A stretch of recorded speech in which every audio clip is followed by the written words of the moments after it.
Hello दोस्तों, कहानी शुरू करने से पहले बस एक छोटी सी रिक्वेस्ट। आपका लाइक, कमेंट, शेयर और सब्सक्राइब मेरे लिए मेरी हिम्मत और इनाम है। तो वीडियो में जाने से पहले अभी के अभी लाइक दबा दो, कमेंट में एक रेड हॉट छोड़ दो और कहानी अच्छी लगे तो शेयर ज़रूर करना। और हाँ, प्लीज़ सबसे पहले सब्सक्राइब कर लो ताकि हर नई कहानी सबसे पहले आप तक पहुँचे। चलिए शुरू करते हैं आज की कहानी। Episode 141, location of deeds party. Ayan Maira पर किसी आग को तरह बरस रहा था। उसने मायरा का बाजू कसकर पकड़ा था। मायरा पूरी कोशिश कर चुकी थी खुद को आज़ाद कराने की, लेकिन अयान के गुस्से के आगे वो नाकाम रही। मायरा ने खुद को ढीला छोड़ते हुए आंखें बंद कर ली। मायरा का बेबसी वाला चेहरा देखकर अयान किसी समुद्र की तरह बह गया और एक झटके में उससे दूर हो गया और कमरे से बाहर जाने लगा। तभी उसकी नज़र गेट पर खड़ी मीरा पर पड़ी, जो अयान और मायरा के झगड़े को काफ़ी देर से सुन रही थी। और अयान के उसे देखने के बाद भी कोई फर्क नहीं पड़ा था। अयान ने एक नज़र मीरा को घूरा और वहां से चला गया। अंदर मायरा जहां खड़ी थी वहीं बैठ गई और अपनी किस्मत को कोसने लगी। बाहर खड़ी मीरा को ये सब देखकर समझ आ गया था कि वो अभी भी अयान को पा सकती है। उसके लिए ज़्यादा मेहनत नहीं करनी पड़ेगी। अगली सुबह के सूरज के साथ शहर भी जाग चुका था। सूरज अपनी किरणें फैला रहा था और लोग अपनी मेहनत में लग गए थे। लेकिन इस सूरज और इसके महत्व से कोई बेखबर आंखें बंद करे सो रहा था। मायरा अभी भी उसी जगह पर पड़ी आंखें बंद किए गहरी नींद में सो रही थी जहां अयान उसे कल छोड़कर गया था। नीचे डाइनिंग टेबल पर हल्की हल्की चाय की भाप और नाश्ते की खुशबू फैल रही थी, लेकिन माहौल में एक अजीब सी खामोशी थी। कल रात के तमाशे को कोई भूल नहीं पाया था। टेबल पर सब मौजूद थे। अयान जैसे ही नाश्ते के लिए आया, उसको निगाह एक पल को मायरा की कुर्सी पर पड़ी जहां मीरा बैठी थी। ये सीट शांति के ठीक सामने थी। अयान ने हल्का सा भौं चढ़ाया लेकिन कुछ बोला नहीं। आमतौर पर वो मायरा के बगल में बैठता था, लेकिन आज वहां मीरा बैठी थी। उसके पास बैठने का ख्याल उसे ठीक नहीं लगा। वो चुपचाप घूमकर रमन चाचू के बराबर वाली सीट पर जा बैठा, बिना कोई भाव चेहरे पर लाए। थोड़ी देर बाद मायरा तैयार होकर आए।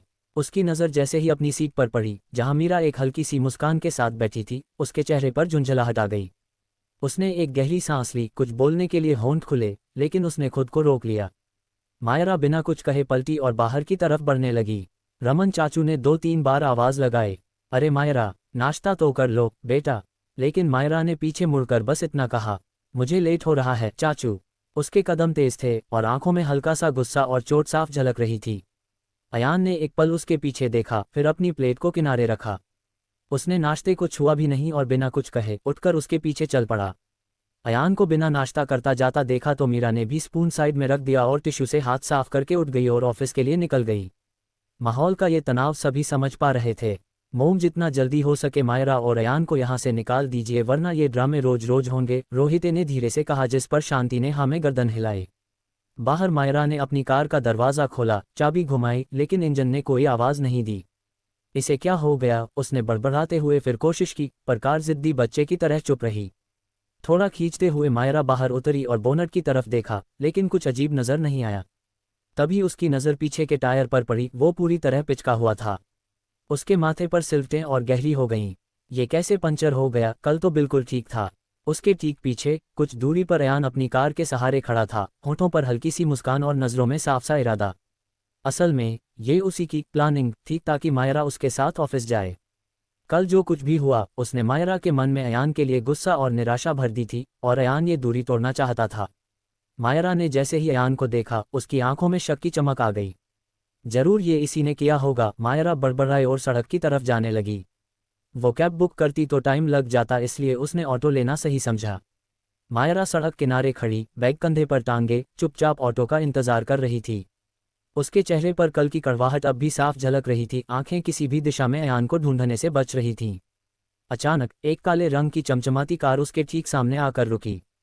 खिड़की का शीशा नीचे हुआ और अंदर से अयान का गहरा, ठंडा लेकिन दृढ़ स्वर निकला, बैठो। मायरा ने उसकी ओर देखा तक नहीं, बस नजरें फेरकर दूसरी तरफ देखने लगी, मानो उसकी मौजूदगी से कोई फर्क ही नहीं पड़ता। मायरा, मैंने कहा बैठो, मैं छोड़ दूंगा तो छोड़ दो ना मुझे और चले जाओ चुपचाप, मायरा ने अयान को बीच में ही रोकते हुए बोला। ये सुनकर अयान ने गहरी सांस ली, दरवाज़ा खोला और कार से उतर आया। उसके कदम तेज और भारी थे, जैसे उसने तय कर लिया हो कि आज इनकार नहीं सुनेगा। वो सीधा मायरा के पास पहुंचा, उसकी बांह थामी और बिना एक शब्द बोले उसे कार की ओर खींचने लगा। अयान, छोड़ो मुझे, मायरा ने विरोध किया। उसके हाथों को छुड़ाने की कोशिश की, पर अयान की पकड़ पत्थर की तरह मजबूत थी। उसका नाजुक सा शरीर उसके सामने बिल्कुल असहाय हो गया। अयान ने मायरा को ड्राइविंग सीट की बराबर वाली सीट पर बैठाया और खुद ड्राइविंग सीट और बैठ के एक झटके में कार स्टार्ट कर दी। मायरा गुस्से में खिड़की के बाहर देख रही थी और अयान कार ड्राइव कर रहा था। कल रात के लिए सॉरी, अयान ने रिग्रेट होते हुए कहा। मायरा ने सुन तो लिया था पर अनसुना कर दिया। ये देखकर अयान ने फिर से कहा, मायरा प्लीज़ मुझे कल रात किया माफ़ कर दी, मैं गुस्से में था। तुम जो एलिगेशन मुझ पर लगा रही थी इसका तसव्वुर भी मैंने कभी ज़िंदगी में नहीं किया। लेकिन मायरा चुप रही, जैसे आज वो अयान से कुछ नहीं बोलेगी। अयान ने भी अब कुछ नहीं कहा। उसे लगा जो कल रात हुआ है उससे बाहर आने के लिए मायरा को थोड़ा वक्त चाहिए। थोड़ी देर में मायरा का ऑफिस आ गया। मायरा ने बिना एक शब्द कहे गाड़ी से उतर गई। मायरा ने एक नज़र अयान को देखा, उसने भी फौरन अपने कान पकड़ लिए जैसे हर हाल में उसे मनाना चाहता हो। पर मायरा को ये देखकर उस दिन की याद आ गई जब वो गलती करके इसके सामने इसी तरह कान पकड़कर खड़ी थी और अयान ने कितने प्यार से इसका हाथ नीचे करवाया था। एक पल को मायरा का दिल हुआ वो भी यही करे, पर फिर रुक गई और बिना किसी एक्सप्रेशन के मूड गई। पर मुड़ते के साथ उसके चेहरे पर एक मुस्कान आ गई। ये मुस्कान क्यों आई थी उसे खुद नहीं पता था। अयान ने उसे अंदर तक जाते हुए देख फिर वो भी अपने ऑफिस की तरफ निकल गया। अयान अपने स्टूडियो में दाखिल हुआ तो वहाँ का माहौल हमेशा की तरह काम में डूबा हुआ था। लेकिन आज अयान के मन किसी बनी काम में नहीं लग रहा था। वो भारी कदमों से अपने डेस्क तक पहुंचा और कुर्सी पर धंसकर बैठ गया। सामने रखे माइक, साउंड मिक्सर और अधूरे गानों की फाइलें उसे देख रही थीं, लेकिन उसका मन उनमें कहीं नहीं था। उसके दिमाग में बार बार कल रात की बातें, मीरा और मायरा के बीच की टकराव और खुद का मायरा पर बरसना सब उसके दिमाग में घूम रहा था। इसे खुद पर गुस्सा आ रहा था कि वो कैसे इतना नीचे गिर सकता है। कल रात मायरा मीरा को वजह से पहले ही परेशान थी और ऊपर से उसमें भी मायरा को तकलीफ देने में कोई कसर नहीं छोड़ी थी। किसका पछतावा अयान को हो रहा था, लेकिन अब वो इसे ठीक करना चाहता था। उधर ऑफिस के केबिन में दिव्या अपने कंप्यूटर पर काम में डूबी थी। उसके सामने महेश ने जो गानों की लिस्ट रखी थी जिस पर उसने अप्रूव की मुहर लगा दी थी, कुछ ही देर में उन गानों के पेमेंट प्रोसेस हो गए और डिटेल के मुताबिक उस लिस्ट में अयान का नाम भी शामिल था। इसलिए पेमेंट सिस्टम के हिसाब से उस गाने का पैसा सीधे अयान के बैंक अकाउंट में ट्रांसफ़र हो गया। अयान, जो अपने ख्यालों में डूबा बैठा था, को फ़ोन पर बैंक से नोटिफिकेशन मिला। स्क्रीन पर मैसेज चमका जिसमें उसके अकाउंट में 1 लाख रुपए आए थे। ये देख वो हैरान रह गया। पैसे धड़क स्टूडियो की तरफ से आए थे, लेकिन ना तो उसकी सैलरी इतनी थी और न ही अभी महीना पूरा हुआ था। वो यही सोच रहा था को कहीं गलती से तो नहीं, तभी उसके फ़ोन पर एक और मैसेज आया जो महेश का था। उसमें लिखा था, चुपचाप से ये पेमेंट रख लो और किसी को इसकी खबर नहीं होनी चाहिए कि वो सारे गाने तुम्हारे थे। ये सिर्फ एक गाने की पेमेंट है। अयान समझ गया कि उस दिन महेश ने लिस्ट में उसका नाम ऐड किया था। ये उसी का नतीजा है। अब अयान के पास कोई सवाल नहीं था। उसने फ़ोन साइड में रखा और वापस आने काम में लग गया। देखते ही देखते शाम ढल चुकी थी। अयान ने एक नज़र घड़ी पर डाली तो ख्याल आया कि उसे मायरा को लेने भी जाना है। उसके पास कार नहीं है। ये सब सोचकर उसने अपना सामान समेटा और सीधा बाहर निकल गया और मायरा के ऑफिस की ओर चल पड़ा। अयान की कार धीरे धीरे मायरा के ऑफिस के बाहर आकर रुकी। तभी उसकी नज़र सामने पड़ी। मायरा अपनी स्लीक फॉर्मल ड्रेस में दोनों हाथों से पर्स थामे मोबाइल की स्क्रीन पर नज़र गड़ाए खड़ी थी। उसने पहले ही कैब बुक कर दी थी। अयान ने कार मायरा आगे के जाकर रोकी, खिड़की का शीशा थोड़ा नीचे किया और धीमे स्वर में कहा, बैठो, मैं घर ही जा रहा हूँ, छोड़ देता हूँ। मायरा ने उसकी तरफ देखा, आंखों में झिझक और मन में अनकहा गुस्सा साफ झलक रहा था। मैं खुद जा सकती हूँ, तुम्हारी जरूर नहीं है मुझे, मायरा ने दबी आवाज में कहा, क्योंकि वो अपने ऑफिस के बाहर खड़ी थी। सुबह वाला सीन याद है न? तुम चाहती हो मैं दोबारा तुम्हें जबरदस्ती कार में बताऊं? अयान ने बिना किसी एक्सप्रेशन के कहा। धमकी दे रहे हो मुझे? मीरा ने चिढ़ते हुए कहा। जो समझो, अयान ने कहा। मायरा ने एक बार नज़र यहाँ वहाँ दौड़ाई। वो चाहती तो नहीं थी, लेकिन ऑफिस के बाहर कोई तमाशा भी नहीं चाहती थी। इसलिए चुपचाप उसने कैब कैंसिल की और बिना कुछ कहे कार का दरवाज़ा खोलकर बैठ गई। अयान ने बिना कोई अतिरिक्त बात किए कार स्टार्ट की। रास्ते में खामोशी थी। मायरा खिड़की से बाहर देख रही थी। उसकी आंखों में दूर कहीं खोए हुए ख्याल थे। कुछ देर बाद मायरा ने देखा, ये रास्ता घर की तरफ नहीं जा रहा। वो कुछ बोल पाती उससे पहले ही कार एक खूबसूरत हल्के पीले लाइट से सजी रेस्टोरेंट के सामने आकर रुक गई। मायरा ने भौहें सिकोड़ते हुए धीमे स्वर में पूछा, ये क्या है? यहाँ क्यों आए हैं हम? अयान को उसकी मेहनत के पैसे मिले थे जिसे वो अपनी बीवी पर खर्च करना चाहता था, और उसे याद भी था कि सुबह घर से निकलते वक्त मायरा में मीरा की वजह से नाश्ता भी नहीं किया था और इस बता की गारंटी नहीं थी कि वो घर जाकर भी कुछ खाएगी या नहीं। इसलिए वो उसे डिनर के लिए रेस्टोरेंट लाया था। अयान, हम यहाँ क्यों आए हैं?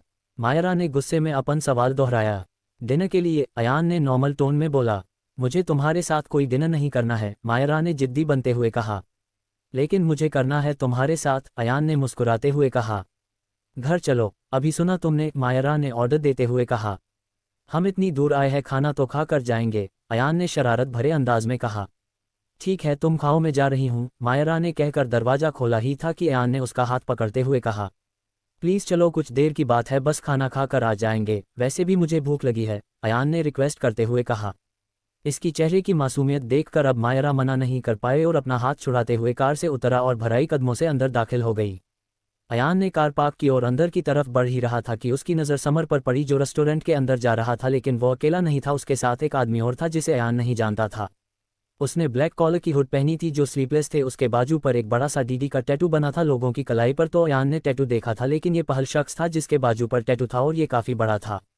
उन्हें यहाँ देखकर अयान के दिमाग में एक बात आ रही थी कि अगर देव पार्टी में जाएगा तो उसका पूरा माफिया ग्रुप भी जाएगा, शायद वो समर के जरिए ये जान सके कि पार्टी कहाँ होने वाली है। यही सब सोचकर अयान उनके पीछे चल दिया। वो एक कोने की टेबल पर जाके बैठ गए। अयान भी समर की निगाहों से नचकर बिल्कुल इनके पीछे बैठ गया ताकि उनकी बातें सुन सके, लेकिन जो उसने सुना उससे वो पूरी तरह हिल गया। इस जोया नाम की बला का क्या करना है? हुड वाले आदमी ने कहा। इन लोगों का जोया से क्या रिश्ता था? क्या समर ने जोया का एक्सीडेंट करवाया था? पर क्यों? समर और इस हुड वाले आदमी से जोया की क्या दुश्मनी थी? क्या अयान आगे की बात पता कर पाएगा या उससे पहले ही मायरा यहाँ आ जाएगी? क्या समर अयान को देख लेगा? Episode 142 Zoya in trouble. Ayan Samar और उस हुड वाले आदमी की बातें सुन रहा था जो जोया को लेकर किसी टॉपिक पर परेशान थे। उस लड़की ने मुझे ड्रग्स सप्लाई करते हुए ना ही सिर्फ देखा है बल्कि वीडियो भी बनाया है, हुड वाले आदमी ने अपना हुड सर से नीचे करते हुए कहा। ये शेरा था देव का बॉडीगार्ड। कुछ दिन पहले शेरा देव के काम से एक बस्ती में गया था। उसने वहां के गुंडों को ड्रग्स दी थी ताकि वो इसका नशा पूरी बस्ती में फैला सके, लेकिन वहां जोया जो कुछ पल अपने बस्ती के बच्चों के साथ गुजारने आई थी वो उनके साथ वीडियो बना रही थी। तभी उसके कैमरे में शेरा और उन गुंडों के ड्रग्स की लेन देन की वीडियो भी रिकॉर्ड हो गई। जब शेरा की नज़र जोया पर पड़ी तो वो डर से भाग गई। शेरा ने कोशिश की उसे पकड़ने के, लेकिन वो नाकाम रहा और जब मैंने वो वीडियो उससे मांगा तो उसने कहा कि वो उसके पास नहीं है, समर ने शेरा की बात में जोड़ते हुए कहा। समर जोया को अपनी कंपनी में इसीलिए लेना चाहता था ताकि वो उससे वीडियो हासिल कर सके, लेकिन समर के बार बार ऑफर करने पर भी जोया इसके प्रपोजल को ठुकरा रही थी। समर और जोया की बात इस टॉपिक पर पहले ही हो चुकी थी और वो जानती थी कि है नहीं ये एक्सीडेंट भी इन्हीं लोगों ने करवाया है, इसलिए उस दिन महेश पर इल्ज़ाम लगने पर जोया ने अयान को चुप कर दिया था। प्रॉब्लम ये नहीं है कि मैं उस वीडियो या उस लकड़ी से डर रहा हूँ, बल्कि मुझे डर इस बात का है कि अगर देव सर को पता चला कि किसी ने हमारी वीडियो रिकॉर्ड किया है तो वो उसे पल भर में ख़त्म कर देंगे। ये कहते हुए शेरा के जबड़े कस गए थे। तो इसमें प्रॉब्लम क्या है, पता लगने दो देव सर को, समर ने मजे में कहा, लेकिन शेरा ने खिसियाते हुए कहा, नहीं मैं उन्हें अपनी गलती नहीं बता सकता, इससे मेरी रिपोर्टेशन डीडी ग्रुप में ख़राब हो सकती है। मैं खुद ही कोई रास्ता निकाल लूँगा। अब अयान जो पीछे बैठा था सब सुन रहा था। वो आया तो यहाँ पार्टी के बारे में इन्फॉर्मेशन हासिल करने था, लेकिन यहाँ उसे कुछ और ही मिल गया। ये जानना भी उसके लिए ज़रूरी था कि जोया का एक्सीडेंट किसने करवाया। आखिर वो अब अयान की दोस्त थी। अयान इनकी पूरी बात सुन पता इससे पहले उसने देखा कि मायरा उसे ढूंढती हुई यहाँ आ रही है। ये देखकर अयान एक झटके से खड़ा हो गया और मायरा को यहाँ आने से रोक लिया। किसे ढूंढ रही हो? अयान ने एकदम मायरा के आगे आते हुए बोला। वो मैं शेफ को ढूंढने आई थी, खाना अब तक टेबल पर पहुंचा नहीं है न, मायरा ने गुस्से से कहा, लेकिन उसकी आंखें कह रही थी कि अगर तुम्हारे साथ आई हूं तो तुम्हें ही ढूंढूंगी ना, जिसे अयान समझ गया था। मायरा अब अपनी टेबल पर चली गई, अयान भी उसके पीछे चल दिया। दोनों ने बैठकर शांति से खाना खा रहे थे। मायरा की नज़र बार बार अयान पर जाती जैसे इसके चेहरे को पढ़ने की कोशिश कर रही हो। वहीं अयान अब भी समर और शेरा की बातों में उलझा हुआ था। उसे समझ नहीं आ रहा था कि अब उसे जोया को इन लोगों से बचाने के लिए क्या करना चाहिए, और साथ ही उसे उस पार्टी का एड्रेस भी ढूंढना था जहां पर देव जाने वाला था। खाना खत्म हो चुका था। अयान फिर से समर के पास जाना चाहता था ताकि कुछ और इन्फॉर्मेशन हासिल हो सके, लेकिन मायरा ने उसे जाते देखा तो थकी हुई आवाज़ में बोली, अब दोबारा गायब होने को मत सोचना, आई एम टायर्ड, घर जाना है मुझे। ठीक है बस मैं 1 मिनट में आया, अयान ने हाथों को दिखाते हुए कहा, उसे हैंडवॉश करने थे। ये कहकर वो चला गया और थोड़ी देर में वापस भी आ गया। चलो, ये कहकर वो मायरा को लेकर बाहर निकल गया। राठौर मैंशन में सभी डाइनिंग टेबल पर खाना खा रहे थे, तभी मायरा के साथ अयान भी दाखिल हुआ। रमन ने इन्हें देखकर फौरन खाने के लिए पूछा, आओ बच्चों खाना लगा हुआ है। नहीं चाचू, मैं और अयान डिनर करके आए हैं। ये कहकर मायरा तो अपने कमरे में चली गई, लेकिन इसकी बात से मीरा के अंदर एक बेचैनी छोड़ दी कि कल रात अगर झगड़ा हुआ तो आज ये साथ कैसे इसी के साथ उसके मुंह का निवाला हल्क से नहीं उतर रहा था। वो नहीं जानती थी कि ये इनका रोज का काम था। दिल्ली की रूटीन के अकॉर्डिंग अयान अपना सामान लेकर लाइब्रेरी में सोने चला गया, लेकिन अब उन दोनों पर हर पल मीरा की नज़र थी। मायरा सोने जा ही रही थी, तभी दरवाजे पर मीरा ने दस्तक दी। तुम अयान की पत्नी हो, फिर वो बाहर क्यों सोता है? मीरा ने सीधा मायरा के सामने का कर सवाल किया। वो कल से नोटिस कर रही थी, लेकिन आज कन्फर्म हो गया था। तुम होती कौन हो मुझसे ये सवाल करने वाली? मायरा ने करारा जवाब देते हुए कहा। कल के थप्पड़ के बाद भी बताना पड़ेगा कि मैं कौन हूँ और मेरी क्या हैसियत है इस घर में। मीरा ने कहा ही था कि मायरा ने चिल्लाते हुए कहा, इस घर में है, मेरी जिंदगी में नहीं, और ये मेरी पर्सनल लाइफ है जिसमें मैं कुछ भी करूं, समझी? तुम अब जाओ और आइंदा आने से पहले नोक करना मत भूलना। मीरा की अब काफ़ी बेइज्जती हो चुकी थी, लेकिन जो बात वो कहने आई थी उसे कहे बिना वो नहीं जाने वाली थी। मैं जानती हूँ इस वक्त तुम्हारे पास कुछ नहीं है, मेरे पास तुम्हारे लिए एक अच्छा ऑफर है। अयान को छोड़ दो और मैं अपना विला तुम्हारे नाम कर दूंगी। ये सुनकर मायरा को और गुस्सा आ गया। एक काम करो, ये ऑफर तुम जाकर अयान को दो और कहो कि वो मुझे छोड़ दे, मायरा ने बिजली की तरह बरसते हुए कहा। वैसे भी मैं इस जबरदस्ती की शादी के तमाशों से तंग आ गई हूँ। ये सुनकर मीरा को एक झटका लगा। अयान ने तुमसे जबरदस्ती शादी? पर क्यों? मीरा ने चौंकते हुए पूछा। ये भी जाकर उससे पूछो और जब पता चल जाए तो मुझे आकर बता देना। अभी के लिए जाओ यहाँ से, मुझे नींद आ रही है, मायरा ने कहा और सोने के लिए बेड पर चली गई। मैं बहुत अच्छे से जानती हूँ उसे, अगर उसने तुमसे जबरदस्ती शादी की है तो इसके पीछे कोई बड़ी वजह होगी, मीरा ने कहा। पर इस बार मायरा ने कोई जवाब नहीं दिया। अगर तुम सच में अयान से डाइवोर्स चाहती हो तो मैं तुम्हारी मदद करूंगी, बस अपनी बात पर कायम रहना, अयान से दूरी बनाए रखो, इसके बदले में जो तुम मांगोगी मैं तुम्हें दूंगी, मीरा ने मायरा पूरे कॉन्फिडेंस के साथ कहा। लेकिन मायरा इसकी बातों पर चिढ़ गई। वो उसे ऐसे समझा रही है जैसे वो अयान के बहुत करीब रहती हो। पर उसने मीरा को बातों का कोई जवाब नहीं दिया, बस हाँ में गर्दन हिला दी। मीरा भी उसका इशारा समझ गई और कमरे से बाहर चली गई। सुबह का वक्त था, लेकिन अयान के लिए ये सिर्फ एक और सुबह नहीं थी, आज का दिन खास था। वो अपने स्टूडियो में था। आज उसे एक गाने की रिकॉर्डिंग करनी थी। आरव की रिकॉर्डिंग हो चुकी थी, अब बारी अयान की थी। स्टूडियो के कमरे में हल्की हल्की गूंज थी, माइक्रोफोन की चेकिंग, मिक्सिंग कंसोल की लाइट्स और साउंड इंजीनियर की व्यस्त हटें के साथ अयान अपने हेडफोन के साथ खड़ा था, गहरी सांसें लेकर अपनी आवाज़ को वार्म अप कर रहा था। आरव, करण, त्रिशा सभी बस दिव्या के आने का वेट के रहे थे। उसकी मौजूदगी के बगैर कोई भी सॉन्ग्स रिकॉर्ड नहीं कोई जाते थे।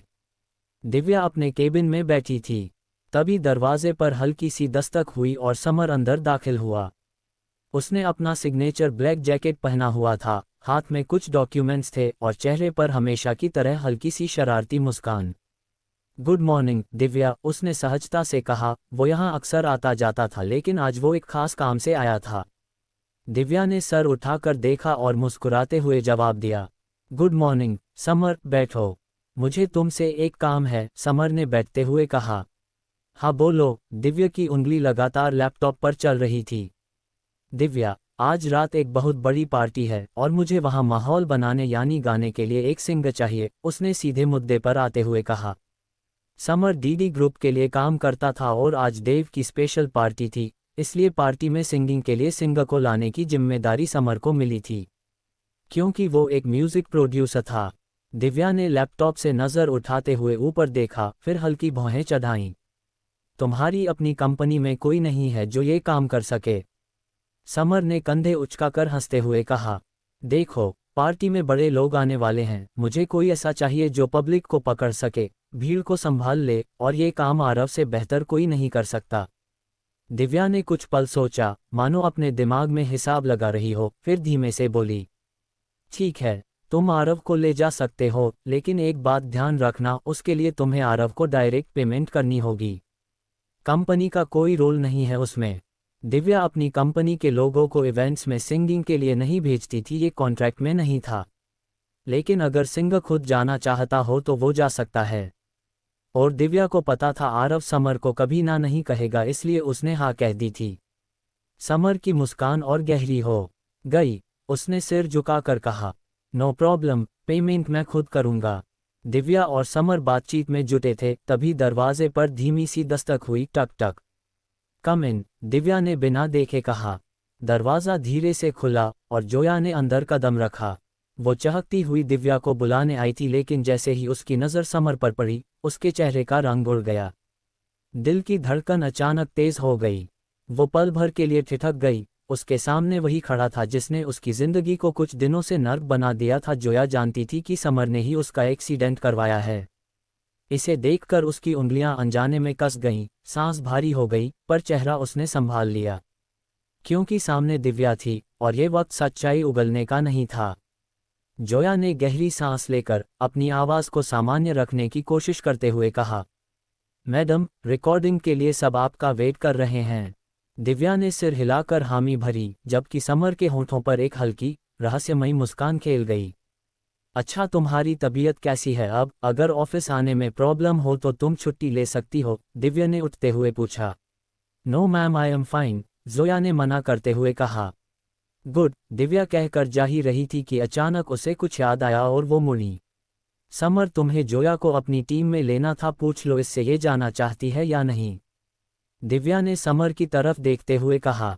समर अपनी जगह से खड़े होते हुए बोला, हाँ अच्छा याद दिलाया। जोया, बताओ, एक अच्छी सैलरी के साथ मैं तुम्हें कुछ दिनों के लिए अपनी टीम में शामिल करना चाहता हूँ। सॉरी सर, पर मेरा एक असूल है, काम वहाँ की जहाँ आप कंफर्टेबल हो और मैं दिव्या मैम के ऑफिस में सबसे ज़्यादा कंफर्टेबल फील करती हूँ, जोया ने इनकार रखते हुए कहा, जिसे सुनकर दिव्या का सीना चौड़ा हो गया जैसे वो समर से जीत गई हो। देखा, मैंने कहा था ना समर, मेरे एम्प्लॉय बहुत लॉयल है। समर को गुस्सा तो आ रहा था, लेकिन उसने मुस्कुराते हुए हाँ में गर्दन हिला दी। दिव्या अब बाहर निकल गई। जोया ने भी बिना एक शब्द कहे जल्दी जल्दी उसके पीछे जाने के लिए कदम बढ़ाए, लेकिन अचानक समर ने उसके हाथ को बेरहमी से जकड़ लिया कि उसकी सांस थम गई। छोड़ो, वो कह भी पाती, इससे पहले ही समर ने उसे अपनी ओर खींचा और जोर से टेबल की तरफ धकेल दिया। टेबल पर गिरने की वजह से फाइलें, पेन और पानी का गिलास सब गिरकर फर्श पर बिखर गए। अब कमरे में फैली खामोशी में जोया की हल्की सी दर्द भरी सांस साफ सुनाई दे रही थी। समर उसकी आंखों में सीधे देखते हुए होठों पर ठंडी, खतरनाक मुस्कान लिए खड़ा था। वो वीडियो कहाँ है? समर ने जोया के करीब आते हुए पूछा। वो वीडियो नहीं है मेरे पास, जोया ने समर को धक्का देते हुए कहा। धक्का खाकर वो पीछे की तरफ गिर पड़ा, लेकिन उसमें खुद को संभाला और एक कड़क अंदाज में बोला, आज जब तक वो वीडियो मुझे नहीं मिल जाता मैं तुझे यहाँ से नहीं जाने दूंगा। क्या वीडियो वाकई जोया के पास है? क्या समर वीडियो हासिल कर पाएगा या कोई जोया को बचाने आएगा? क्या अयान की रिकॉर्डिंग सक्सेसफुली हो पाएगी? क्या आज आरव समर के साथ पार्टी में गाने के लिए जाने वाला था? देव को पार्टी में आज क्या होने वाला था? Episode 143, the bugging of new war. Summer Zoya को फोर्स कर रहा था कि उसे वो वीडियो दे जो उसने शेरा का बनाया था। सर, मैं सच कह रही हूँ, मैंने वीडियो बनाया ही नहीं था, प्लीज़ मुझे जाने दीजिए, जोया ने रोते हुए कहा। लेकिन समर को इस पर ज़रा भी तरस नहीं आ रहा था। उसने जोया का हाथ कसकर पकड़ा और पीछे घुमाते हुए कहा, तू ऐसे नहीं मानेगी, जानती नहीं शायद हम लोग कितने खतरनाक हैं और क्या क्या कर सकते हैं, तेरी भलाई इसी में है कि बता दे वो वीडियो कहाँ है। जोया दर्द में कहार रही थी, उसके सर पर अभी भी पट्टी बंधी थी और उसके आंसुओं से मोटो आंसुओं की धारा बह रही थी, लेकिन इन सब से परे समर उसे और तकलीफ दिए जा रहा था। तभी केबिन का गेट खुला और दोनों की नज़र दरवाजे पर गई। सामने अयान खड़ा था। अयान ने जब अंदर का नज़ारा देखा तो उसका खून खोल गया। समर ने अभी भी जोया का हाथ पीछे मोड़ा हुआ था, जिसका दर्द उसके चेहरे पर साफ नजर आ रहा था। छोड़ उसका हाथ, अयान ने दरवाजा जोर से बंद करते हुए कहा।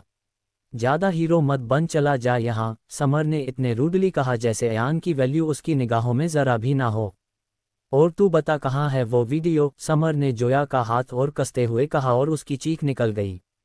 अब अयान को ये बर्दाश्त नहीं हो रहा था। उसने टेबल से पेपर स्टेन उठाया और जितना जोर से हो सकता था उतनी जोर से समर के सर पर दे मारा। आह, समर के मुंह से निकला और उसने एक झटके से जोया का हाथ छोड़ दिया और वो अयान के पीछे बच्चों की तरह आकर छिप गई। तुम बहुत बड़ी गलती कर रहे हो, इसका अंजाम अच्छा नहीं होगा, समर ने अपना सर पकड़ते हुए कहा। उसके चेहरे के एक्सप्रेशन बता रहे थे कि उसे कितनी तारीफ ही रही है। अंजाम की फिक्र किसे है? अयान में कैजुअल अंदाज में बोला। लगता है दीदी को जानता नहीं है इसलिए इतनी बड़ी बड़ी बातें कर रहा है, अगर जानता होता तो कभी इस लड़की के बीच में नहीं आता, समर ने अयान को धमकाते हुए कहा। लेकिन इसकी बातों से अयान के चेहरे पर एक मुस्कान आ गई और उसने हंसते हुए कहा, ये सब मैं इसके लिए नहीं कर रहा हूँ बल्कि अपने लिए कर रहा हूँ। इसकी बातों ने जोया और समर दिनों को हैरानी में डाल दिया। वो कुछ समझ पाते इससे पहले अयान ने समर के करीब जाते हुए कड़क अंदाज में बोला, जो वीडियो तुझे चाहिए वो मेरे पास है। ये सुनकर समर की आंखें बड़ी हो गई और जोया के होश उड़ गए।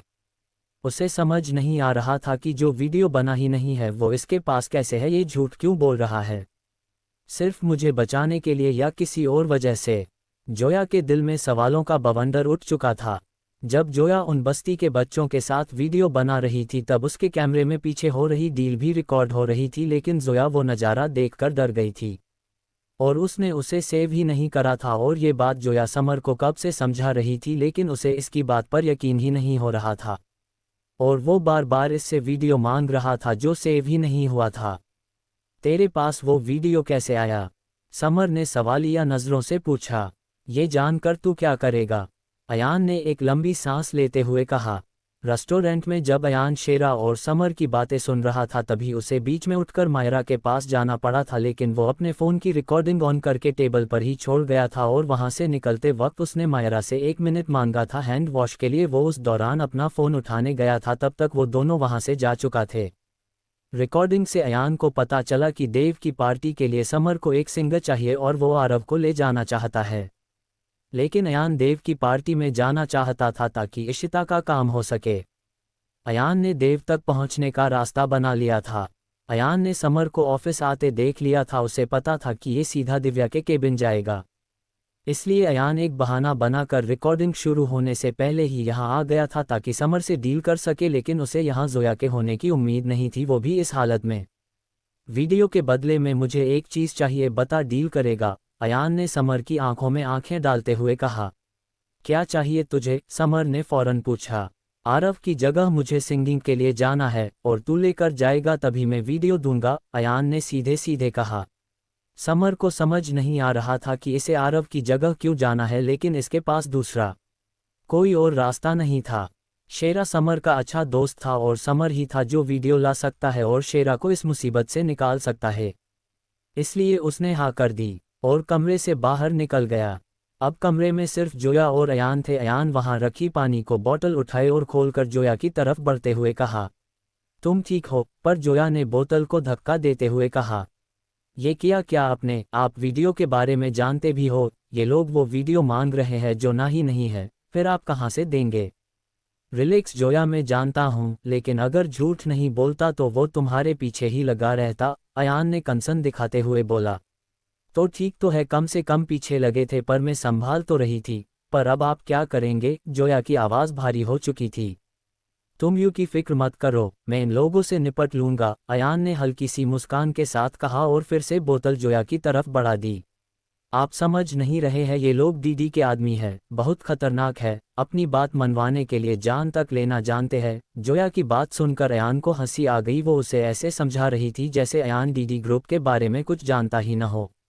आप हंस रहे हैं, ये मजाक का टाइम नहीं है, वो लोग बहुत खतराकन हैं। जोया ने कहा ही था कि इस बार अयान ने खुद उसके होठों से बोतल लगा दी और एक सांस में बोला, देखो थोड़ी देर में मेरी रिकॉर्डिंग है और अगर मैं यहाँ तुम्हारे साथ खड़े होकर इसी तरह बातें करता रहा तो पूरा ऑफिस मुझे ढूंढते हुए यहाँ आ जाएगा और एक बार फिर मुझे उस दिव्यानी रावी की बातें सुननी पड़ेगी। अब अयान ने बोतल हटाई और रिक्वेस्ट करते हुए बोला, प्लीज़ चलो। जोया ने उसकी आंखों में देखा और धीरे से हाँ में गर्दन हिला दी। शुक्र है, ये कहते हुए अयान जोया के साथ केबिन से बाहर निकल गया।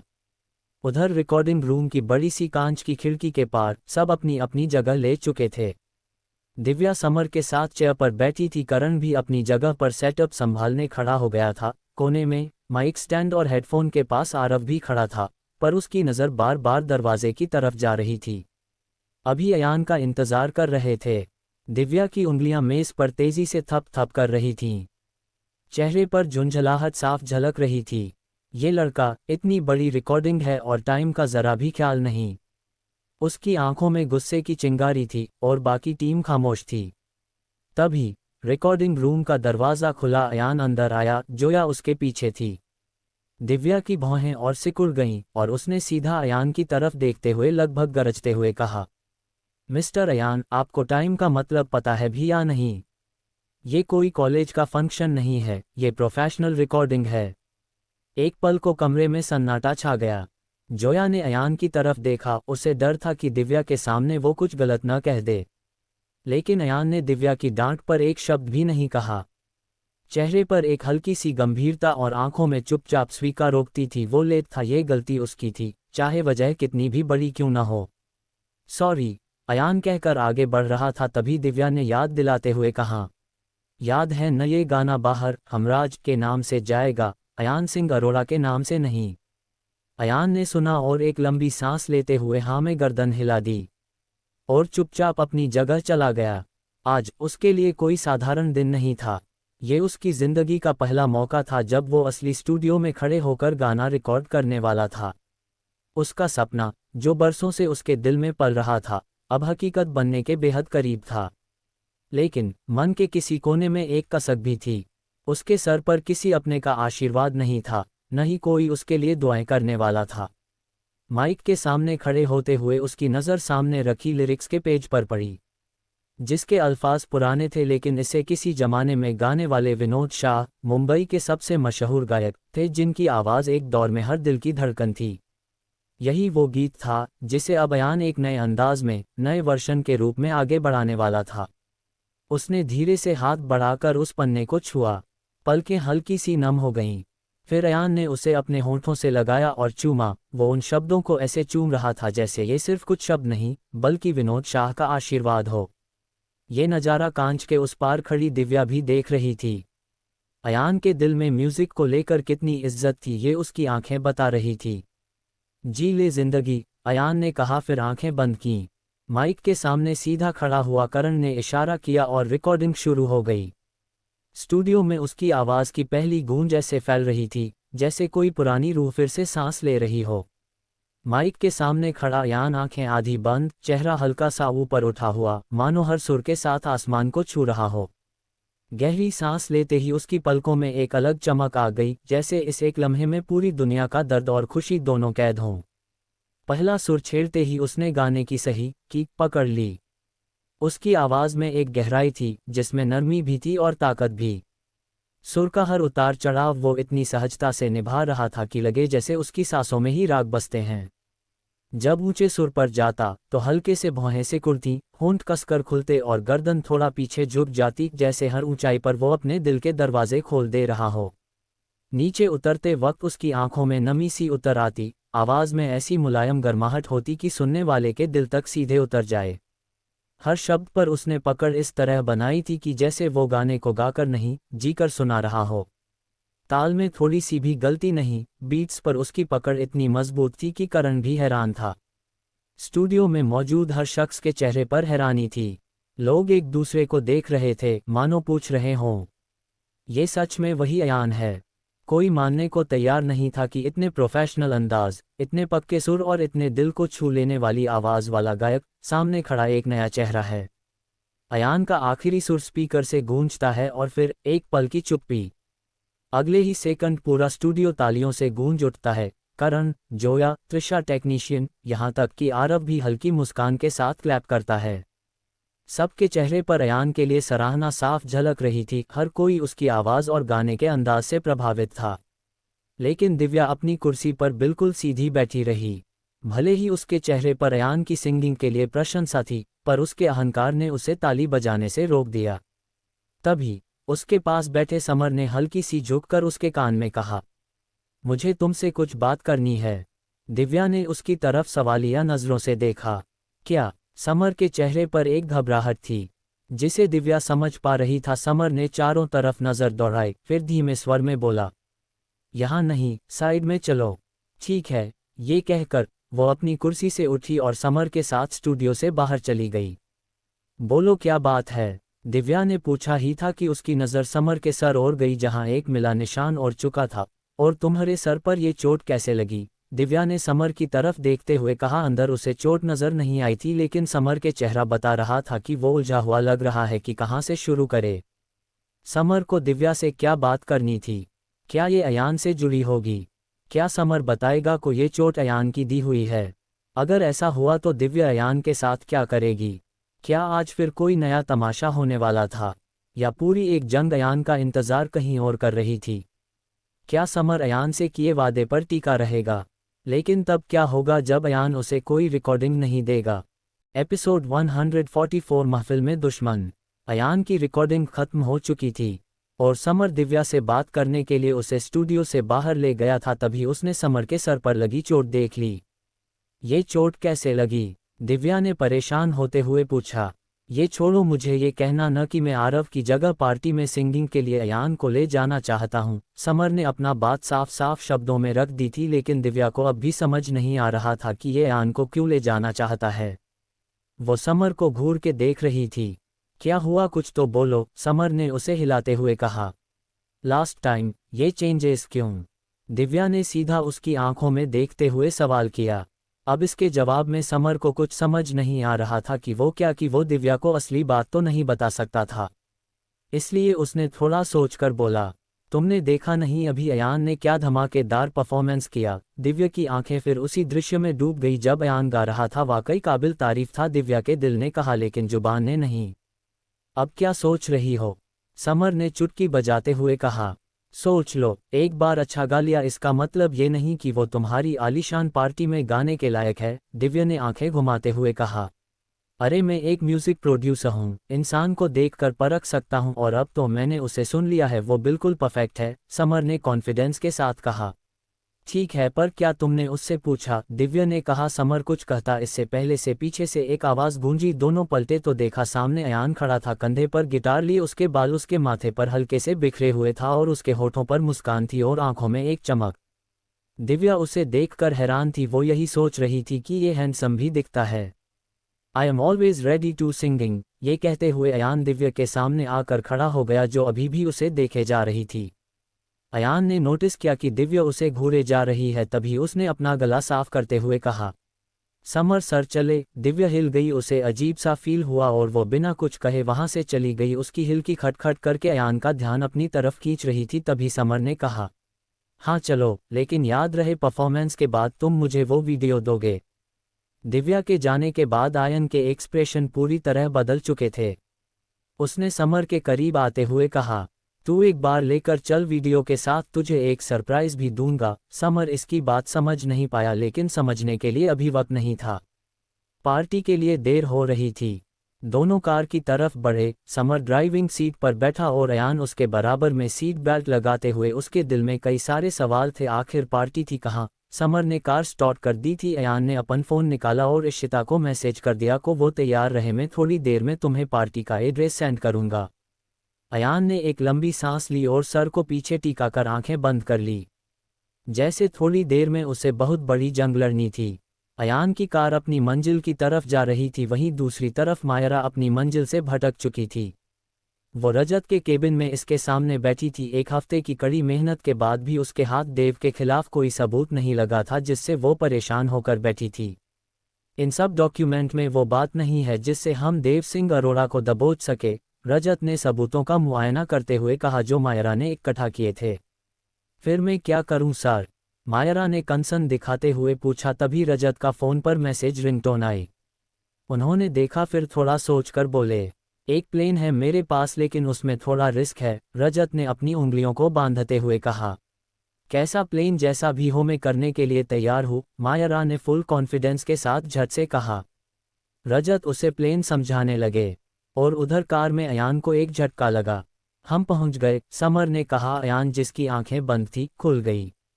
बाहर से आती सुनहरी रोशनी ने पूरी गाड़ी के शीशों को चमका दिया। अयान ने अनजाने में खिड़की से बाहर झांका और अगले ही पल उसका दिल जैसे सीने में थम सा गया। उसकी नज़र जिस विला पर पड़ी, वो कोई आम जगह नहीं थी। वो था अरोड़ा मैंशन, था एक ऐसा नाम जो उसके अतीत की सबसे कड़वी यादों में दर्ज था। ये भी जगह थी जहां अयान को बेइज्जत करके आरोपों के साथ निकाला गया, और आज किस्मत उनके दरवाजे कर लाई थी। अरोड़ा ने सिर्फ अयान का सपना नहीं छीना था, बल्कि उसके पिता के मौत के जिम्मेदार भी थे। यही सारी बातें सोचकर अयान सामने खड़ी इमारत को घूरे जा रहा था। वो अपने अंदर की आवाज़ को नहीं पहचाना पा रहा था कि अब क्या करना है, उसे आगे जाना चाहिए या वापस मुड़ जाना चाहिए। उसने ये पहले क्यों नहीं सोचा कि अगर देव की पार्टी है तो उसके ही घर में होगी, जो किसी होटल से कम नहीं। उसके दिमाग में सारी बातें चल रही थी, तभी समर ने इंजन बंद किया और ड्राइवर सीट से बाहर निकलने लगा, लेकिन अयान वहीं बैठा रहा। उसकी निगाहें हवेली के बड़े दरवाजे पर जमी थी, उसकी उंगलियां सीट के किनारे को कसकर पकड़ चुकी थीं, सांसें भारी हो रही थीं। वो सोच रहा था कि अगर मैं अंदर गया तो वो लोग कैसे रिएक्ट करेंगे, वो मुझे एक पल भी बर्दाश्त नहीं करेंगे। लेकिन अगर नहीं गया तो ये समर फिर से जोया को परेशान करेगा और इशिता का काम अधूरा रह जाएगा। क्या करूं? उसके अंदर गुस्से का एक साथ सैलाब उठ रहा था। अयान ने गहरी सांस ली, खुद को संभालने की कोशिश की और दरवाज़ा खोलकर बाहर कदम रखते हुए सोचा, यहाँ तक आकर मैं पीछे नहीं हट सकता। जहां अयान अंदर जाने के लिए तैयार हो गया था, वहीं इशिता और समीर पहले से अंदर मौजूद थे। इशिता की एक फ्रेंड जो एक बड़ी रिपोर्टर थी और आज की पार्टी को रिकवर करने आई थी, उसके साथ ये दोनों भी यहाँ घुस आए थे। समीर, तुमने डीडी के दुश्मन को मैसेज कर दिया था इस एड्रेस का? इशिता ने समीर से धीरे से पूछा। ओह शीट, में तो भूल ही गया, समीर ने सर पर हाथ मारते हुए कहा। समीर, तुमसे एक काम ढंग से नहीं होता, क्या रिपोर्टर बनोगे तुम? इशिता ने उसे ताना मारते हुए कहा। सॉरी, मैं अभी कर देता हूँ, समीर ने कहा, लेकिन इशिता ने उसे मना कर दिया। रहने दो, मैं खुद कर रही हूँ। ये कहते हुए उसने अपना फ़ोन निकाला और व्हाट्सएप खोला तो देखा कि आयन का मैसेज पहले ही आया हुआ था, वो भी सेम एड्रेस का। ये देखकर उसे एक झटका लगा, लेकिन उसने अपनी दबी आवाज में कहा, समीर, वो यहीं पर है।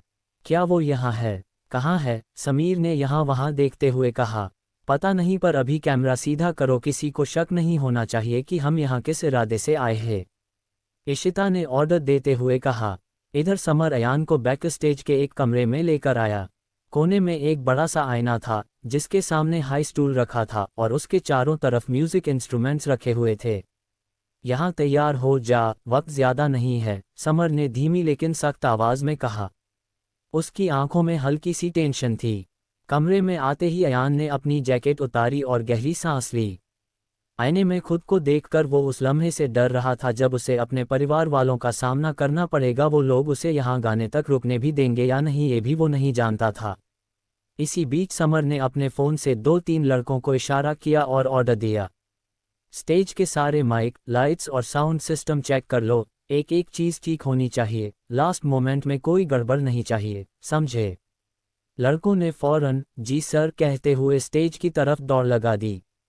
समर ने फिर अयान की तरफ देखा, तू बस परफॉर्मेंस पर ध्यान दे, कोई गड़बड़ नहीं होनी चाहिए। अयान ने है में गर्दन हिला दी। उधर हॉल सुनहरी रोशनी में नहाया हुआ था। ऊंची ऊंची छतों से लटके झूमर अपनी चमक से फर्श पर पैटर्न बना रहे थे। महंगे कालीनों सजे हुए थे और माहौल में एक खुशबू घुली हुई थी, जहां पूरा अरोड़ा परिवार शामिल था। एक तरफ शक्ति सिंह और सत्येंद्र खड़े थे, किसी बिजनेस डील पर गहरी चर्चा में मशगूल। उनके पास ही वीना नफासत भरे अंदाज में मेहमानों से मिल रही थी। युवी और हेमंत हंसते हुए किसी पुराने किस्से पर बातें कर रहे थे, जबकि सरला और मीनाक्षी अपने गहनों और पोशाकों के साथ महफिल में और रौनक घोल रही थीं। राजीव हाथ में ड्रिंक थामे मेहमानों के बीच सहजता से घुल मिल रहा था। लेकिन इस भीड़ में सबसे अलग नजर आ रहा था देव, इस घर का बड़ा बेटा और डीडी ग्रुप का लीडर। उसके आसपास हमेशा की तरह हल्की सी दबदबे वाली खामोशी थी।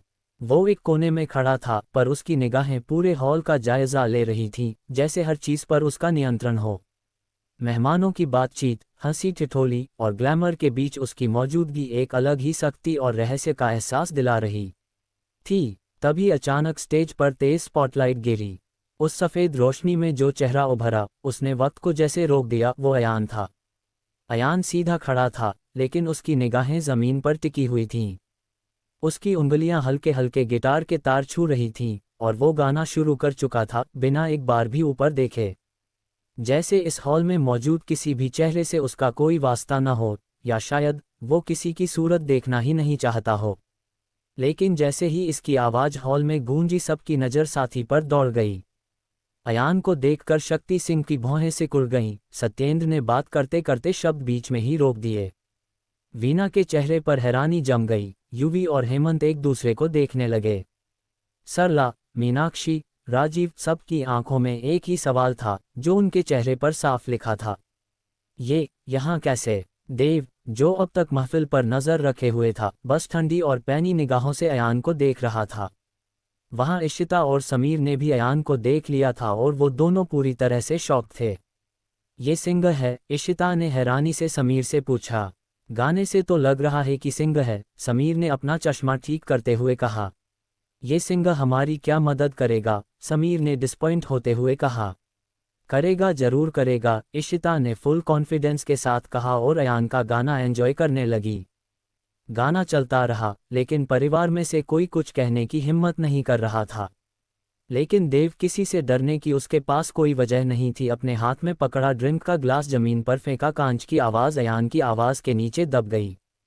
देव अब अयान की तरफ बढ़ रहा था। उसकी आंखों में गुस्से के साथ नफरत थी, ऐसी नफरत जिसमें आज वो अयान को जलाना चाहता था। तेरी हिम्मत कैसे हुई मेरी महफिल में आने की, मेरे दुश्मन? ये कहते हुए देव स्टेज की तरफ जा रहा था। देव अयान के साथ क्या करेगा? क्या अयान के आने का मकसद पूरा हो पाएगा? क्या ये महफिल आज आसानी से गुजर जाएगी, या अपने साथ किसी को लेकर गुजरेगी? इशिता क्या करने वाली है अपने मकसद को पूरा करने के लिए? Episode 145 private space. Ayan Arora mansion में सिंगिंग कर रहा था, पर जब देव की नज़र इस पर पड़ी तो उसे बर्दाश्त नहीं हुआ। वो अयान की तरफ बढ़ने लगा। ये क्या कर रहे हो? सत्येंद्र ने देव का हाथ पकड़ते हुए धीमी आवाज में बोला। देव ने उनकी निगाहों में देखा, जिन्होंने चारों तरफ देखने का इशारा किया जहां लाइव वीडियो ये सब रिकॉर्ड कर रही थी।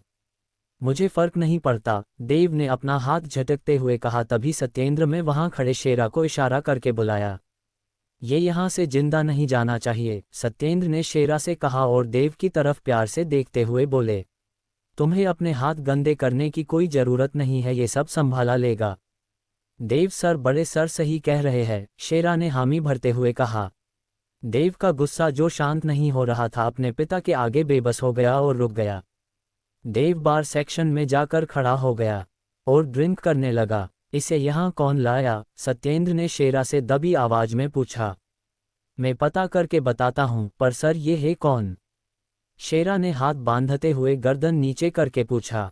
तुम्हें ये जानने की जरूरत नहीं है, बस तुमसे जो कहा है वो हो जाना चाहिए, सत्येंद्र ने कहा और शेरा ने हाँ में गर्दन हिला दी। सत्येंद्र शेरा से तो अपनी बात कहकर चले गए थे, लेकिन वहां पीछे खड़े शख्स ने उनकी सारी बातें सुन ली थी। ये और कोई नहीं बल्कि इशिता थी। उसकी आंखें हैरानी से बड़ी हो गई थी। उसने जैसे हो ये सुना कि ये जिंदा नहीं बचना चाहिए। वो अपनी जगह से हिल भी नहीं रही थे। उसे समझ नहीं आ रहा था ये लोग अयान को क्यों मारना चाहते हैं। इशिता ने यहाँ आकर देव को तो देख लिया था, लेकिन वो ये सबूत नहीं जुटा पाई थी कि देव को अपने चैनल पर डीडी साबित कर दे। इसके लिए उसे अयान की जरूरत थी, लेकिन ये सब जानने के बाद वो हरगिज नहीं चाहती थी कि अयान यहाँ रुके। वहाँ खड़े बाकी परिवार वाले भी आपस में फुसफुसा रहे थे कि हिम्मत तो देखो, यहाँ आया है, जान की जरा भी परवाह नहीं है, मीनाक्षी ने कहा। लेकिन वीना को डर था कि कहीं ये किसी मकसद से तो नहीं लौटा। अयान की आवाज़ पूरे हॉल में गूंज रही थी, लेकिन उसके हर अल्फाज, हर सुर इस घर के लोगों के दिलों में चुभते जा रहे थे। दूसरी तरफ शेरा और उसके आदमी हॉल के किनारों पर अपनी जगह संभाले खड़े थे। उनके चेहरे पर बर्फ जैसी ठंडी सख्ती थी। उनकी नज़रें सिर्फ अयान पर ठहरी थीं।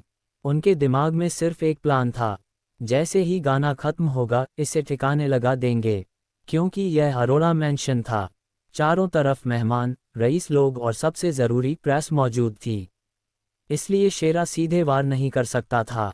उसे बस उस एक सही मौके का इंतज़ार था। गाना अपने आखिरी सुर पर पहुंचा। अयान ने आखिरी लाइन गाए और पूरे हॉल में एक गहरी खामोशी छा गई।